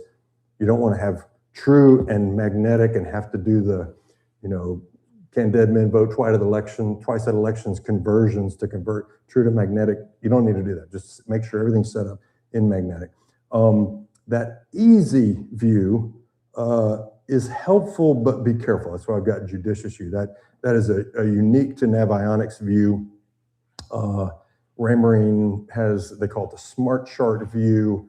And what it does is with a click, it makes some of the aids to navigation icons a little bigger, the buoys are larger, etc. It removes some of the soundings, doesn't take away shallow ones. It just, like if there's a whole area with 22s and 21s, it'll get rid of them all and show you just a 21, that kind of thing. But it does make it a little simpler. They get a bit cartoonish in their size, but if you've got a vision issue or you need readers like me, even on a large iPad, if I'm approaching an area with a complex buoyage, sometimes I'll flip the easy view switch in Navionics to make all the buoys symbols. Just get a click bigger. It's pretty intuitive. I encourage you to kind of experiment with that. We'll talk about course over ground versus heading vector, and I'll show you some screeds on that. I like my speed vector for contacts 12 minutes long because it's long enough to tell who's going fast or who's going slow, but it's not so long that it's infinite. If you set it less than that, though, sometimes you won't even see the vector on the screen and you won't tell whether or not a track on AIS or your radar is in fact underway. And then big red, and then if you're only going to do one vector, heading or course over ground, then course over ground, that's why it's in red, because that's where GPS is tracking your boat's motion over ground and already includes the effects of any winds or currents that are setting you left or right of track. If you only put heading, that's where your bow is pointed, but you could still be sliding sideways. Only the course over ground vector is going to show. Because if heading points to good water, but the course over ground line ends up in a rock, you're going to hit the rock. So if you're going to choose only one line, and we'll show on a screen that it might get confusing to have two. They're usually a different color. If you're only going to do one, do course over ground. And then the set your safety depth thing, I talked about it on an earlier slide view. It's like your display should be intuitive. If you're not careful about the safety depth, then the colors won't give you the information that's available. I'll show you a slide, a screenshot in a second. And then big foot stomp on disable the auto turn mode with autopilot. If you've got a networked autopilot that is connected to your navigation suite, it's sharing data all the time. There is a function either in your multifunction display once you're actually running a route in which your autopilot, when it reaches a waypoint to the next turn, your rudder will automatically turn over. Do not use that function. Just like if you were in your car and you're cruising along and the sweet lady's voice says on Google Maps, it's like, turn right now. Well, sometimes the road isn't there yet, or there's a car. That's the real issue from a collision avoidance standpoint. There might be traffic there. And if you let the autopilot turn when it gets to the waypoint, you're going to just create basically an autopilot multifunction display, waypoint induced collision, or grounding potentially if you're off a little bit. So if you've got that function available and you haven't been driving on and doing a lot of routes, just be sure it's disabled. And then again, a foot stomp on are your charts up to date. It's important enough I put it in the thing 3 times. Now, here's the fathometer offset piece. And just note on the screen, we'll see this again. This display shows navionics in which safety depth has been set to 6 feet. And so dark blue on the screen is anything 6 feet or less, which shows the next epoch, which is 6 to 12, is in that grayish lighter blue, and then anything 12 or deeper is white. It's the way paper charts are laid out. The deepest water is white. It's intuitive to me. If you're looking at any paper chartlet or a little mini chart inset in any of these books, white is deeper. I encourage you to use that. But the key is set it for your vessel. If your vessel only draws 2 feet, then you might be able to set your safety depth at 4 and let you go through some shallower areas more easily. But to me, I'm being cautious. My boat draws 4 feet 10. So I'm accounting for those potential errors in sounding data by adding a pad in which I know I cannot visually ever let myself steam into any dark blue. And if I'm going across light blue, I do it with caution. And then the sounding piece, and this is part of it's, again, this is to me, crew resource management fundamental of you've got to set up the rhythm of your watch team to be intuitive. In the Navy, as part of the navigator's report, every few minutes, the navigator would say, we're this much on track and this much time to the next turn, blah, blah, blah. And then he would say, soundings agree with charted depth. That to me is a fundamental, and I've seen so many, YouTube videos of couples cruising together and they'll talk about their trip down the river on the Great Loop or whatever, and they'll reference right in front of them the depth display and say, yeah, we got 7 feet. And then one of the couple will say, yeah, and then you got to add 2 feet for where the sounder is. It's like, so it's really, we've got 9 feet away. And it's like, why do that? There's 3 options of how to have it set up, and you need to know, and it's in the menu of your multifunction display on how it's set up. Worst case is the far right, which is red, where the offset is 0, the sender where it transmits its little ping of sound is coming right out of the bottom of the boat, and all it's telling you is distance from sender to the ocean floor. Not particularly helpful, because it doesn't account for your keel, and it doesn't tell you real water depth. Next worst, or slightly better but still bad, is the one that I was talking about with this couple on YouTube video I recently saw. And it's like, yeah, it shows depth beneath the keel. And then you've got to do mental math every single time you look at the depth display to realize, okay, I've got this much under my keel. But is that enough, or is that good enough, or much more important, is it what I expected? And what I expect is what the chart says, adjusted for where I am in the tide. And that is the far left, which is actual water depth. The navigator saying out loud, soundings agree with charted depth. So when I come into Herring Bay's, the approaches to Herrington North, and my FATHO display reads, right there, I'm pointing to a 13 on the chart. That's the worst case. So maybe if my FATHO reads 14, fathometer agrees with charted depth. It's only going to read that if I've told, for me, I measured the distance from where my cinder is from the water line, and I have put in this +2 offset. So now it tells me actual depth. And when I cross this shallower line, I expect to see depth suddenly drop to in the 10 or 11 range. And it does. And that makes me, it's kind of like doing 3-dimensional positioning. And to me, hugely important. So set it up, look in your menu, see which way you're set up. And I encourage you to do it that way. If you don't, and you want to use the yellow method, then you've got to put stickers all over the place, which is, add 4 feet to determine actual water depth. I'm not smart enough to do that kind of math. So here's the difference between your safety depth set correctly or not, meaning intuitively versus not. There's the little scale right there. Again, this is an avionics shot. With safety depth set properly, only the shallow stuff shows up. Dark blue, I can't go across a dark blue. I can go across a light blue. If you set it wrong, I went in and set safety depth at 60 feet, then it's all blue. Sure, the soundings are still there. The really shallow stuff is darker, but it doesn't give me the instant glance at my gauges. I'm steaming along and my boat symbol's right here, and I'm like, yep, I'm in plenty good water.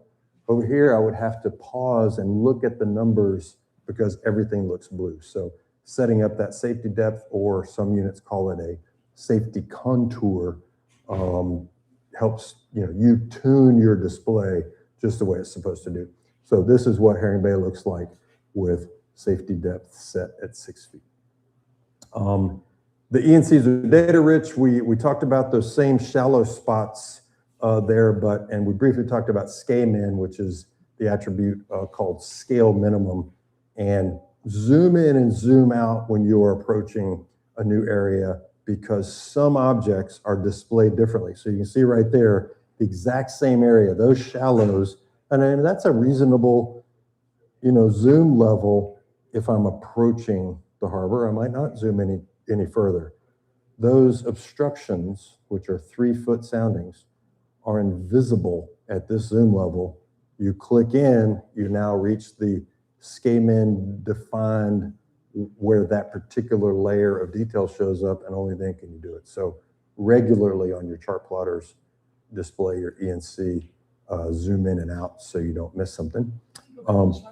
Yes, I'm sorry. Can you go back one slide? Yep. I was just looking at the red buoy 2, one more.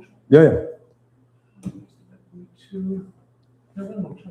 One more back. It's right too. Yeah, no, but the slide before, where was it here? There, right here. Yeah. Okay, sorry. Yep. Just getting confused by the other one. Oh, yeah, no worries. Yeah, I've zoomed in one more click to get to this one. So it's, and then really zoomed in for that one. But all the same red buoy too. And even that, like at this zoom level, the number of the buoy doesn't appear, nor does the fact that it's lighted. At that zoom level, you get the number and you get the light ray that shows you it's lighted. And then back out here, it fully tells you the light ray, and then there in quotes is 2, which is the number that's painted on the side. So that's a great example. I didn't even notice that. To zoom in and out, you lose the number, then you regain it.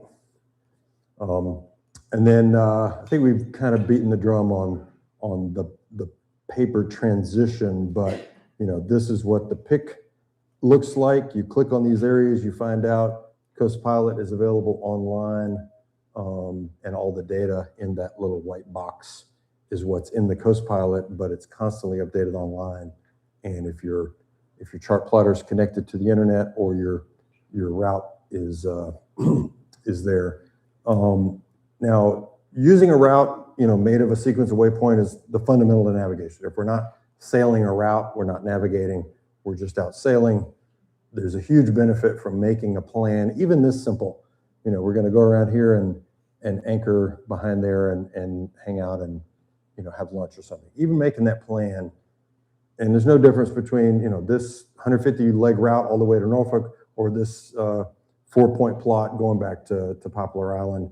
This is just a 4-point track. And then once you start running it, well, now your gauges turn on. And in many cases, unless you're in an active navigation route, you don't get displays like waypoint heading, course to next waypoint, heading, course over ground, speed over ground, et cetera. And this is where the difference, if you prefer it, between the heading vector and course over ground. I prefer, because course over ground is essential to me, to have the length of course over ground set as infinite and the length of the heading vector, I think I've got it either 3 or 6 minutes, I forget which, but, and so even right there, you can see that something is happening and there's a difference already between course over ground and course over ground. So I'll take off all the labels. We're underway now. We've just cleared buoy 2. And again, I wouldn't start a route anywhere in here. You know how to get out of your local area. And when you reach waypoints, in my case, an alarm goes off that, terrifies me and, scares me, and it's really loud. So the waypoint reaching alarm, I don't want until I'm actually on the route. So you start off and, so here's the gauges and the course over ground and the heading vectors are already starting to tell us something. And then now we're a little bit further along our route on this first leg. Haven't made any course or speed changes yet. And also note the little cookie crumb trail, the little black dots behind the boat. That's your track. And an option to turn that on, you can turn it off. It doesn't have to be, and of course, it just shows you where you've been. I don't always use the trail feature. Some products call it trail, some call it track. Usually it's trail, something like that. Knowing where you've been, especially in some sketchy areas, can be a very helpful history, especially if you need to retrace the route. If you know you got through safely, if you're back there within a reasonable amount of time. Now, if you're back there days or weeks later in a completely different tide situation, it's not nearly as reliable. And I often go on other people's boats whose nav screen is filled with spaghetti of dozens and dozens and dozens of trails that have never been deleted.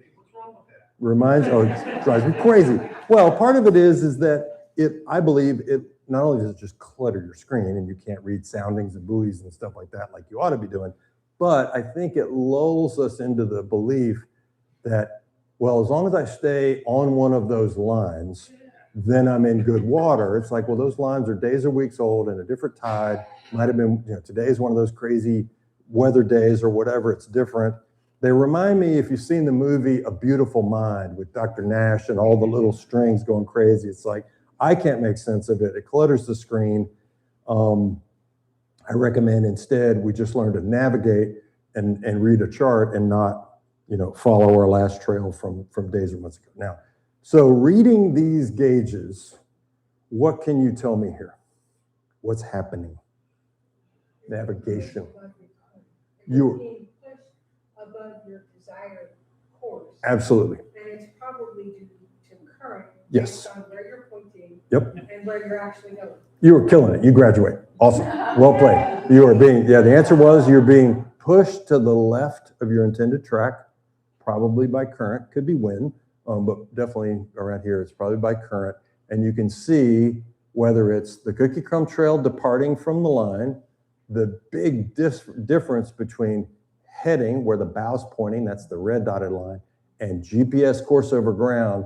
The boat is going on the black line. It's pointing on the red, and you're starting to see it if you've got this data cell turned on. Cross-track error, XTE, is showing that you are 0.1, a tenth of a mile left of track. So part of that OODA loop, observe, orient, decide, act. You do it constantly while you're driving a car. We do it underway.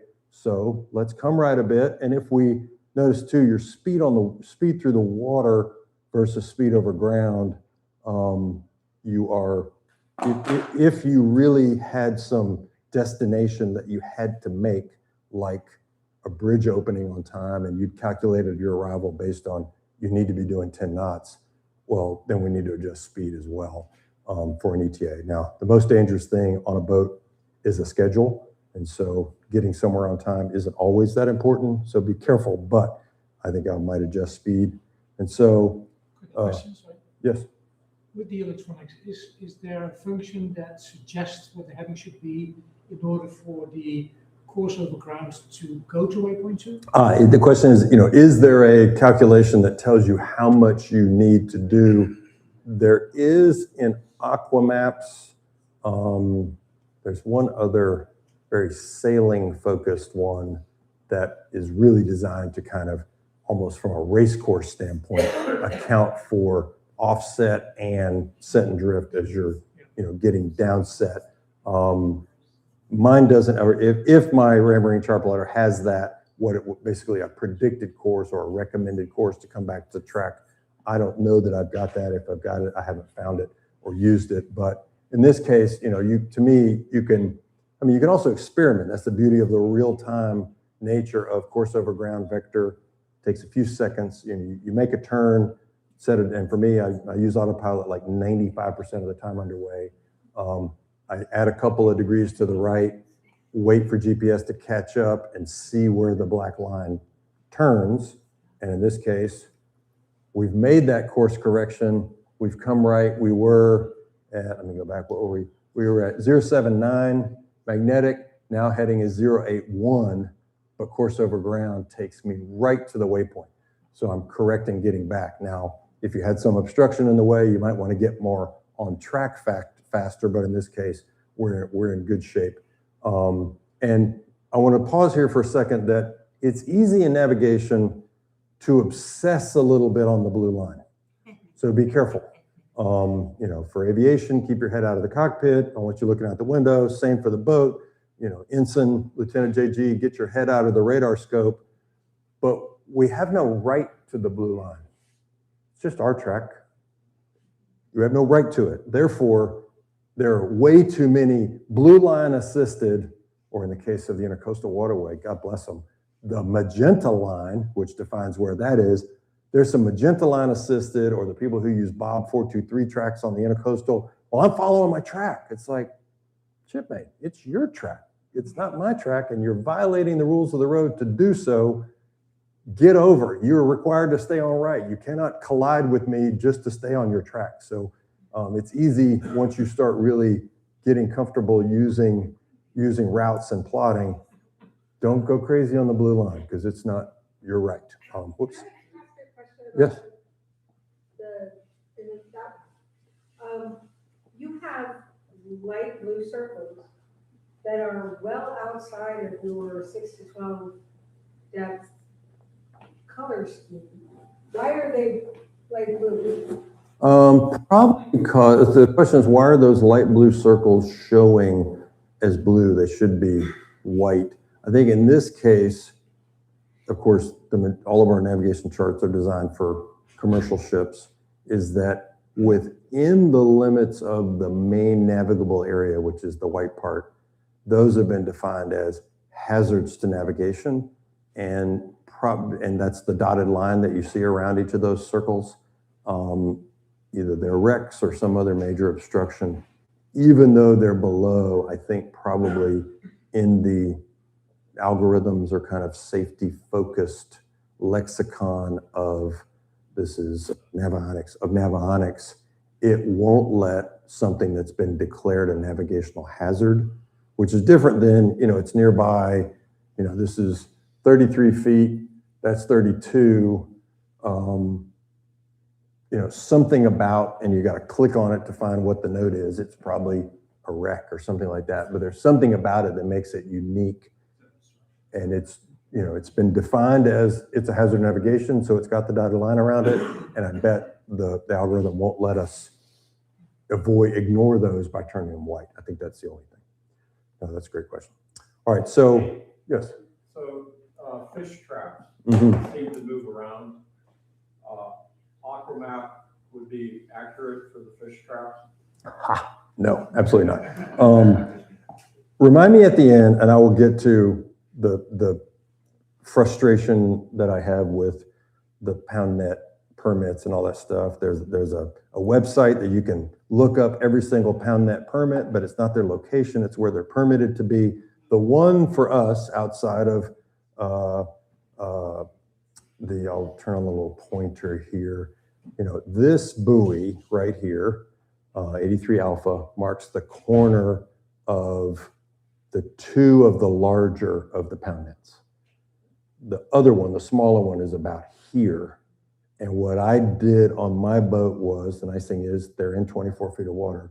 You can pull up really close to them and mark using the man overboard function that drops a waypoint.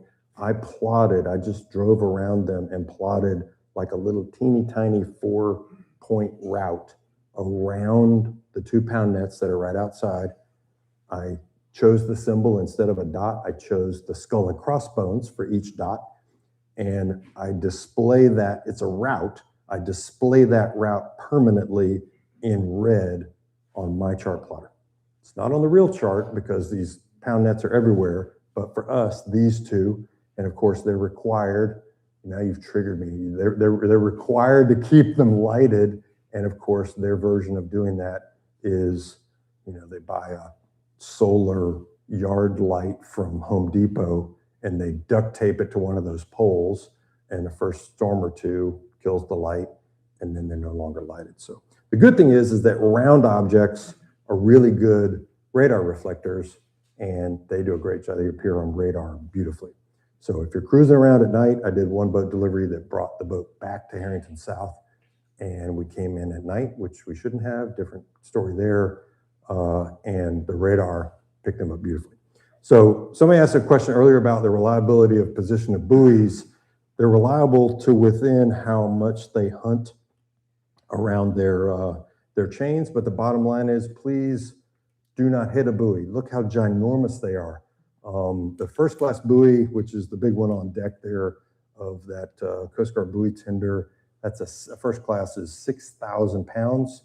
They are 20 feet in total length with a huge counterweight at the bottom. That number 26 red nun buoy there and the green can 3 are 2,500 pounds with 4 feet of freeboard you can see, but the total length down is 14.5 feet plus ginormous chains. So do not come anywhere near those. The little temporary foam ones that you see on the left there, they weigh only 198 pounds, but they've got big steel shafts down the center of their foam body. So if you ran one over, that would be bad. But the Coast Guard buoy tenders are remarkable at their positioning, and they place that sinker at the bottom of this watch circle radius.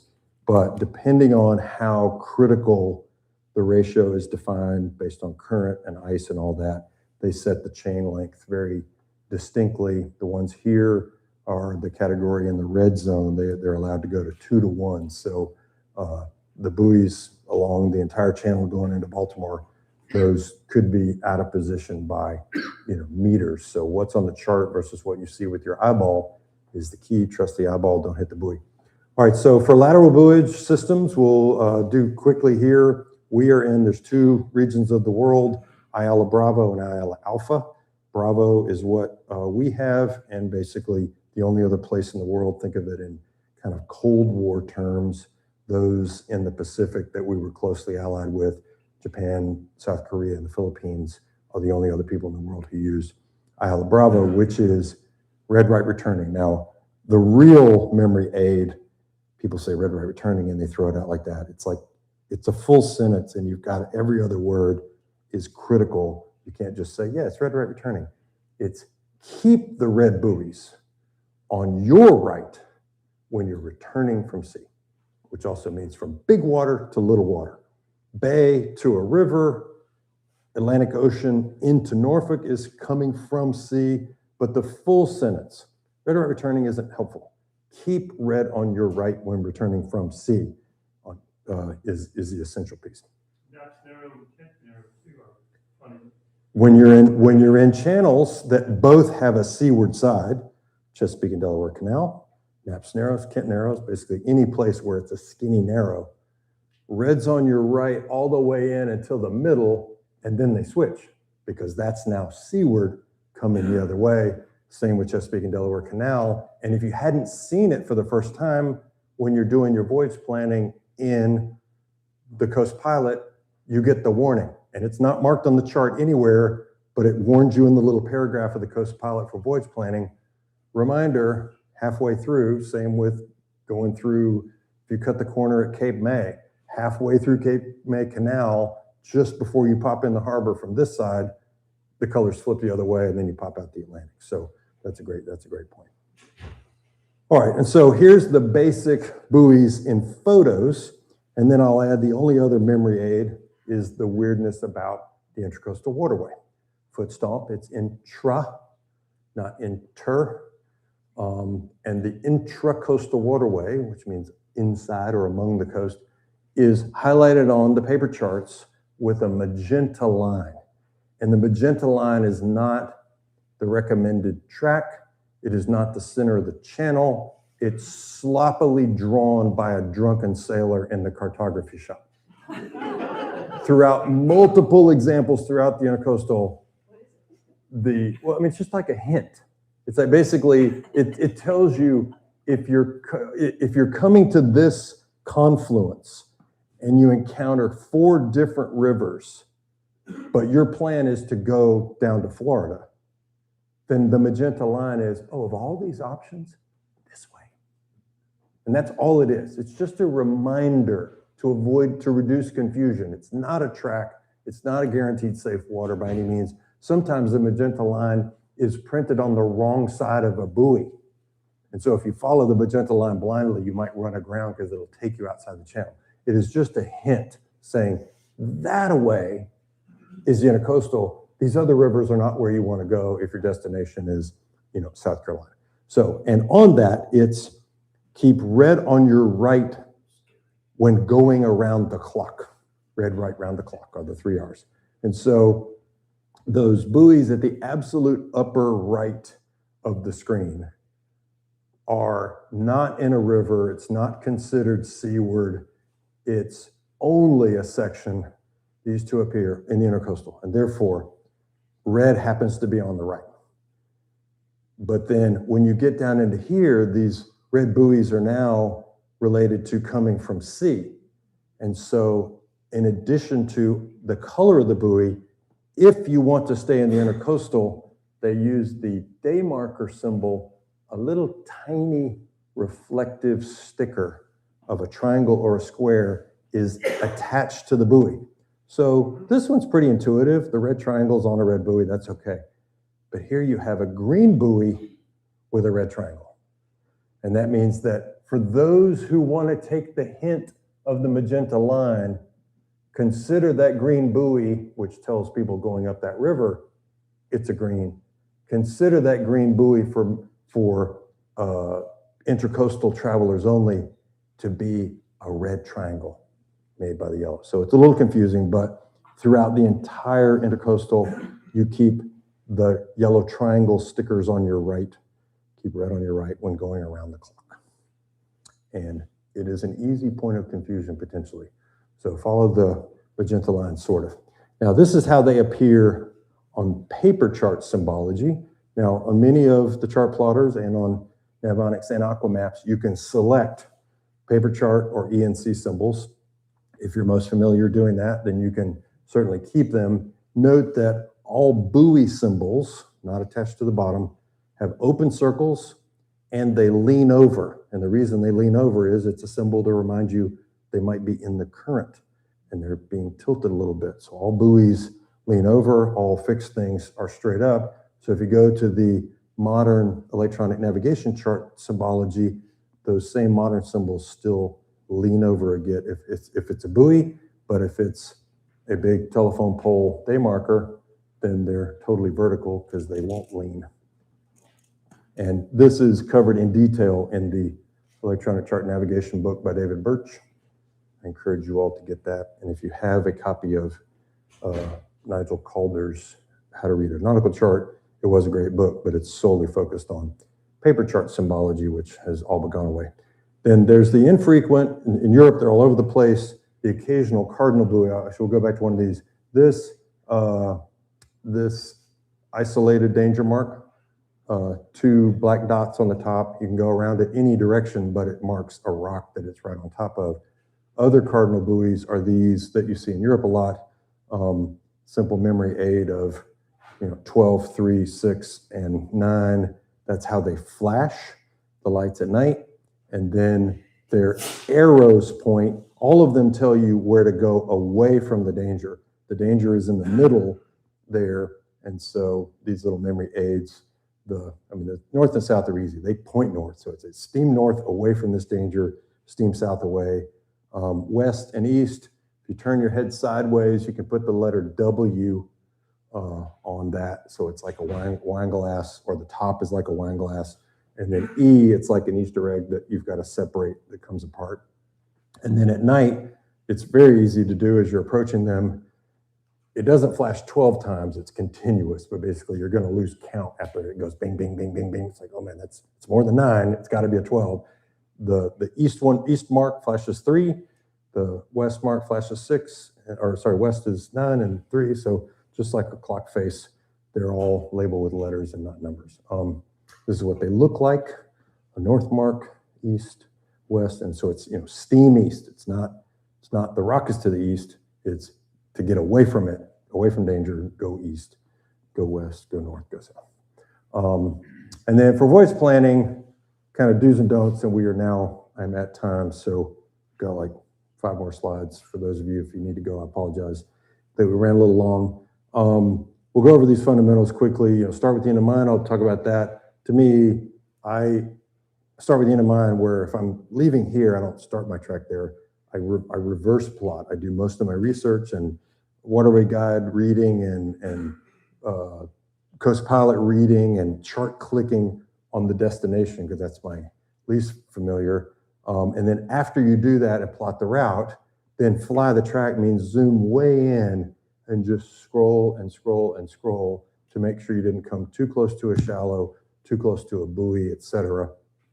And then if you're using some of these chart kits, which are excellent as a backup and great for planning, and you're doing your voyage planning and laying out with your crew, and you can just flip and flip and flip and do your whole voyage on paper, they have a handy tool in there that gives you courses from buoys to buoys to buoys.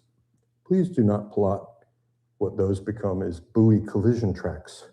If you put, and they've got a little lat long right next to it if you want to punch in lat long. And then of course, in your plotting, the rules require you to stay to the right. So plot your route to the right.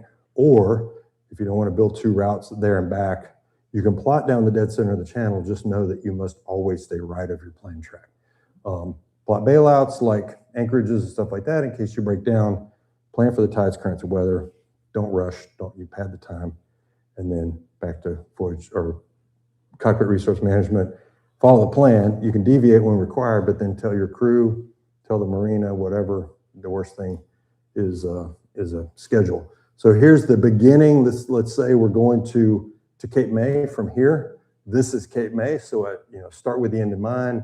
I then went to the chart, started looking at the Coast Pilot that told me some stuff. This is where I just noticed. It's not in the book. Red nav aids are on the right, then they flip. Red nav aids on the left. There's a tiny fixed bridge there. Obviously can't go in that area. Lots of other data, and this is the paper chart version. And then some warnings from the Coast Pilot about currents and all that. And then right here is the Cape May ferry. Now it says it on the paper chart. You've got to click there to figure it out on an ENC. This is where they're doing. You can't stop there. There's a website so you can look up their schedule. And then a similar tool is the Waterway Guide app. A nice thing about Aquamaps is that Aquamaps and Navionics Aquamaps and Waterway Guide are like merged together. And so there's a layer you can turn on and turn off with Aquamaps that gives you all this kind of symbology. This screenshot is from their website, which is a great tool for voyage planning. And you see, I just happen to have the filter turned on for marinas, but there's marinas, fuel, anchorages, et cetera. You can just rattle through all the layers and different symbols turn on that help you pick which marina you're going to spend the night in or where you're going to get fuel, et cetera. Then you plot the route. Here's my starting of my route, and then I can reverse it later. Start laying your track, boom, boom, boom, drag it all up. In this case, I had a backup and I plotted that on paper. You can see this is an actual voyage that I did, and so I planted that's 288 magnetic, handwritten, I've repeated it here. This is the avoid crab pots leg if it's that time of year, but if it's not crab pot time of year, then I can cut the corner and do 320 magnetic, and I plan that route all the way back. So on the day of departure, the only one I'm gonna jump to is the Beware, the magenta line, and then we'll talk about the Army Corps of Engineers overlays, and then I will get you out of here. So, sorry, wait. On the far right there is Knapp's Narrows. And if you haven't run aground in the Chesapeake, then you just haven't been boating in the Chesapeake long enough. We'll zoom into that, but I ran aground right here soon after bringing our current boat back to the Chesapeake for the first time. And I wish I had Navionics at the time. We just bought the boat, and I didn't have the app and didn't have an iPad, and I'll show you how it would have saved us there. So this is the Beware the Magenta line in 3 different versions. The original magenta line on a paper chart. How the magenta line appears on Aquamap, strangely, is a black line. It's this, you can see it kind of snaking its way. And again, I'm not joking about, I'm fully qualified to know what a drunken sailor draws a line. And so there's just, it's kind of wobbly. Sometimes it's on the left side, sometimes it's on the right. Looks like in this case, yeah, okay, that's returning from sea. And then on Aquamaps, it's a black line, again, similarly squiggly. And then on Navionics, it's magenta, but since I rotated this to fit, it made it a little pixelated. It's not that bad. But the magenta line is there, as I said earlier, it's just a hint. It's like you're coming right here. You could go this way, except for that 3-footer. You could go this way and probably get around. This is giving you the hint that if you want to stay in the New Jersey Intercoastal Waterway, stay on the magenta line. But then after that hint, then you really need to follow normal stuff. Now here's the option that's available in Aquamaps, which is turning on or turning off the U.S. Army Corps of Engineers survey overlays. Now, there are key places where all that other 2025 data, those were NOAA National Oceanographic surveys. The Army Corps of Engineers owns the bridges, and they have their own dredging vessels. They do surveys too, and you can turn this layer on with a switch to display their most recent survey. So if you were trusting, and this of course is not bad 1930s soundings, this is the nature of storms and currents constantly bringing sand and silt back and forth through Kent Narrows, clearly has left some greater deposits. This whole area, the nice thing is it was conservative. It was showing 3.9 feet in this area. It's within 6, so it's not inaccurate, but the shoaling has changed. The deepest spot is way over here by the fuel dock that's on the east side. There is a fuel dock that's over here, and if you need to go to that fuel dock, you better go into the bridge and hug a hard left. Don't go like line of sight. Fuel dock's actually right about here. You've got to swing left. You're only going to know that with the Army Corps of Engineers, this little heat map turned on. And you can see that, really shallow spot. If I go to Tate Westbrook's memorial spot where I ran aground, there's one unusual mark left over here that's black. Back in the day before all buoy colorage was standardized in the United States only, there was a mix of greens and blacks to mark the green side of the channel. This one, strangely, is still black, and it's a pole. It's a big fat metal pole, and it's there. And so I thought, man, that's a green. I should go between the red and the green. Here's another red, so I'm not crazy. So I went right about here, and my boat draws 410, and that's probably right about there where I came to a shuddering stop and couldn't quite figure out how to get, other than backing out and going the other way. Had I had this overlay turned on, I would have known, wow, the safest water is in fact outside the red and outside the red. I mean, it's just crazy. And then you get inside and it's nice and deep. And then similarly, this fortunately is down the center of the channel. Now, the caution here, now it still doesn't mean that old survey data, it's still better than 1939 data, but there is a selection here. Once you turn on this switch on the app on your iPhone or iPad, you'll now see these. Now, they're not everywhere. They're only in the areas that have been surveyed. And you can see this survey started here and ended there. It's just that little slice of water that they recorded the data. You can display all of them, and so you might get really old Coast Guard or Army Corps of Engineers data, or you can select 3, 1.5 year, or when you click months, then you get another window and you can go 9, 10, 12. I use this mainly as kind of a query function where I turn it on all, it's there, and then I play with the months and I start dialing it down to figure out, oh, it's 11 months old. That's pretty recent. But if you turn it on all, what if it's a 10-year-old Coast Guard survey or U.S. Corps of Engineers survey? The sands and a couple of storms in the Chesapeake may have changed that data. So I'd be very cautious with all. I wouldn't use all. I'd be cautious with 3. I think you can trust 1.5 or the month setting pretty well. But even at 3 years, it's more recent than 1939. So When did you take that chart? that was, I think I updated that slide 2 years ago. But I mean, if somebody had a Aquamaps in their hand a minute ago, they can check it now and turn on that overlay. It may have gotten better because that's the survey showing how bad it is. And there's a bunch of commercial fishermen who live in there. Hopefully that they've scheduled a dredging evolution and now it may look nice and green and blue. Yes, sir. So how many places is this overlay actually done? You've got to think of it always with everything, with whether it's dredging or surveys, it only is there to serve commercial traffic. And so it's going to be a port or an inlet or a bridge cut through or a narrows like this that regularly serves commercial traffic. And then you've got to see, I mean, if you zoom way out on the chart and then turn on the switch, you'll just see a handful only in areas of commercial interest, shipping, or in this case, fishing, for sure. That's still a very shallow area, but it serves the local fishermen there pretty well.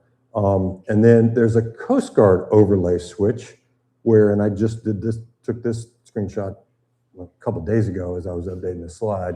And this is the Patapsco River. Around the corner ahead above is the entrance to the harbor. But I draw your attention to these just red and green right here. When you turn on the Coast Guard buoy overlay switch, here's that previous Army Corps of Engineers survey, you turn on Coast Guard data and all the buoys now have the same little striping of the Coast Guard flag. See that little tiny blue, white, red on the bottom. And what that tells you at a glance is they haven't moved these buoys because just barely you can see below is the shadow of the other symbol. So 15, the big buoys behind it. Here's the Coast Guard update right on top. None of those have changed except this one clearly is out of position. It must be off the screen because there's the old buoy and off the screen is the new position. And then same here, look, they've moved this little channel which serves a commercial terminal that's off the screen. That channel, either they've redredged it or it's just shifted with storms and the green buoy is way out of position. So that alerts me to a new buoy position. And also when I turn on the Coast Guard data, this yellow caution triangle appeared. And then when you click on the caution, you actually get a very long-standing warning about you're in the right whale zone. And clearly they plotted that way too big because there's no right whales up in the Patapsco River. But it lets you click on one further up. I'm sure there's some triangles that warn about debris and the warning zones around the former Key Bridge site, that kind of stuff. Those are all part of the Coast Guard layer. And then final foot stomp, and then I will let you go, is the dangers of auto routing. Aquamaps has it, Navionics has it, some of the chart plotter functions are now having it where all you have to do is, I'm here in Herrington, you just roll over and click right here just outside the crab house and hit go to, and it draws this dangerous route all the way. And this is a real one. I just did it on my Navionics app, and that's what it gave me. So it's got some algorithms in it that are just wacky. It honored the red ship barrel buoy unnecessarily. That's not really dangerous. But here, contrary to the rules of the road, where we're supposed to stay on the right side of any channel or narrow fairway, it put me absolutely I mean, the Eastern Bay in the summer, people are just flowing out of here, heading home. They're rounding this corner to the right like they should, and this just takes me right in front of them.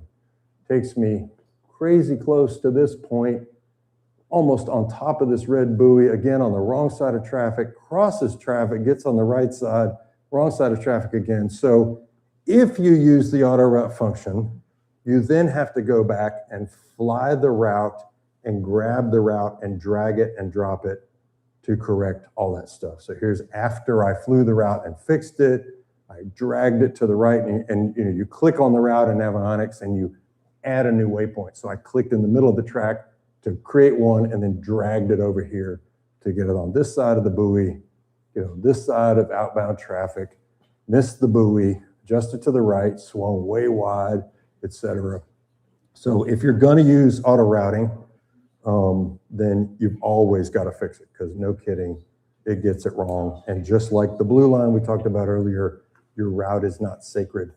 And then finally, crowdsourced data. We talked about the little green pluses. These are crowdsourced actual ones, and someone clicked, you know, I clicked, these are real entries that are on there. Someone next to the swim platform put the net. Someone put good holding, 3.5 stars. Not helpful, because I don't know what conditions you were in, how deep your vessel is, whatever. Sandbar extends west. Yeah, noted. I can read the chart. I agree with you. And then if you're a fisherman, hey, it's a good bar for perch. Now, if you're zoomed out a little further, then this is all you see, and I haven't clicked on them yet, but that's a feature that in Navionics and Aquamaps you get to. And then I'm done here with the required reading list. I've got the real ones here. I used to recommend Nigel Calder's book, but it is 100% based on paper charts. This is the new standard. I'm a big fan of boat navigation for the rest of us. Actually, even though it's written for recreational boaters, the designs or the diagrams inside are so well done and so intuitive. Captain Bill Brogdon was a Coast Guard buoy tender captain. He's deceased now, but amazing book, and it's so good that I would buy multiple copies or have the ship buy them for the wardroom for junior officer training on every ship I was on. This is the compendium of everything you'll ever need, all in one. Another, it's both a course as well as a trainer. It's got a CD in the back, or now you can just download it. And then for those who really want to dive in, the best way to use your radar, all 3 books by David Birch. His company Starpath is excellent for both online training and these books. This comes with a radar simulator, so you can sit at your PC and play with your radar and change settings and learn about it. And that is all I've got. I appreciate your time very much. Sorry I went over.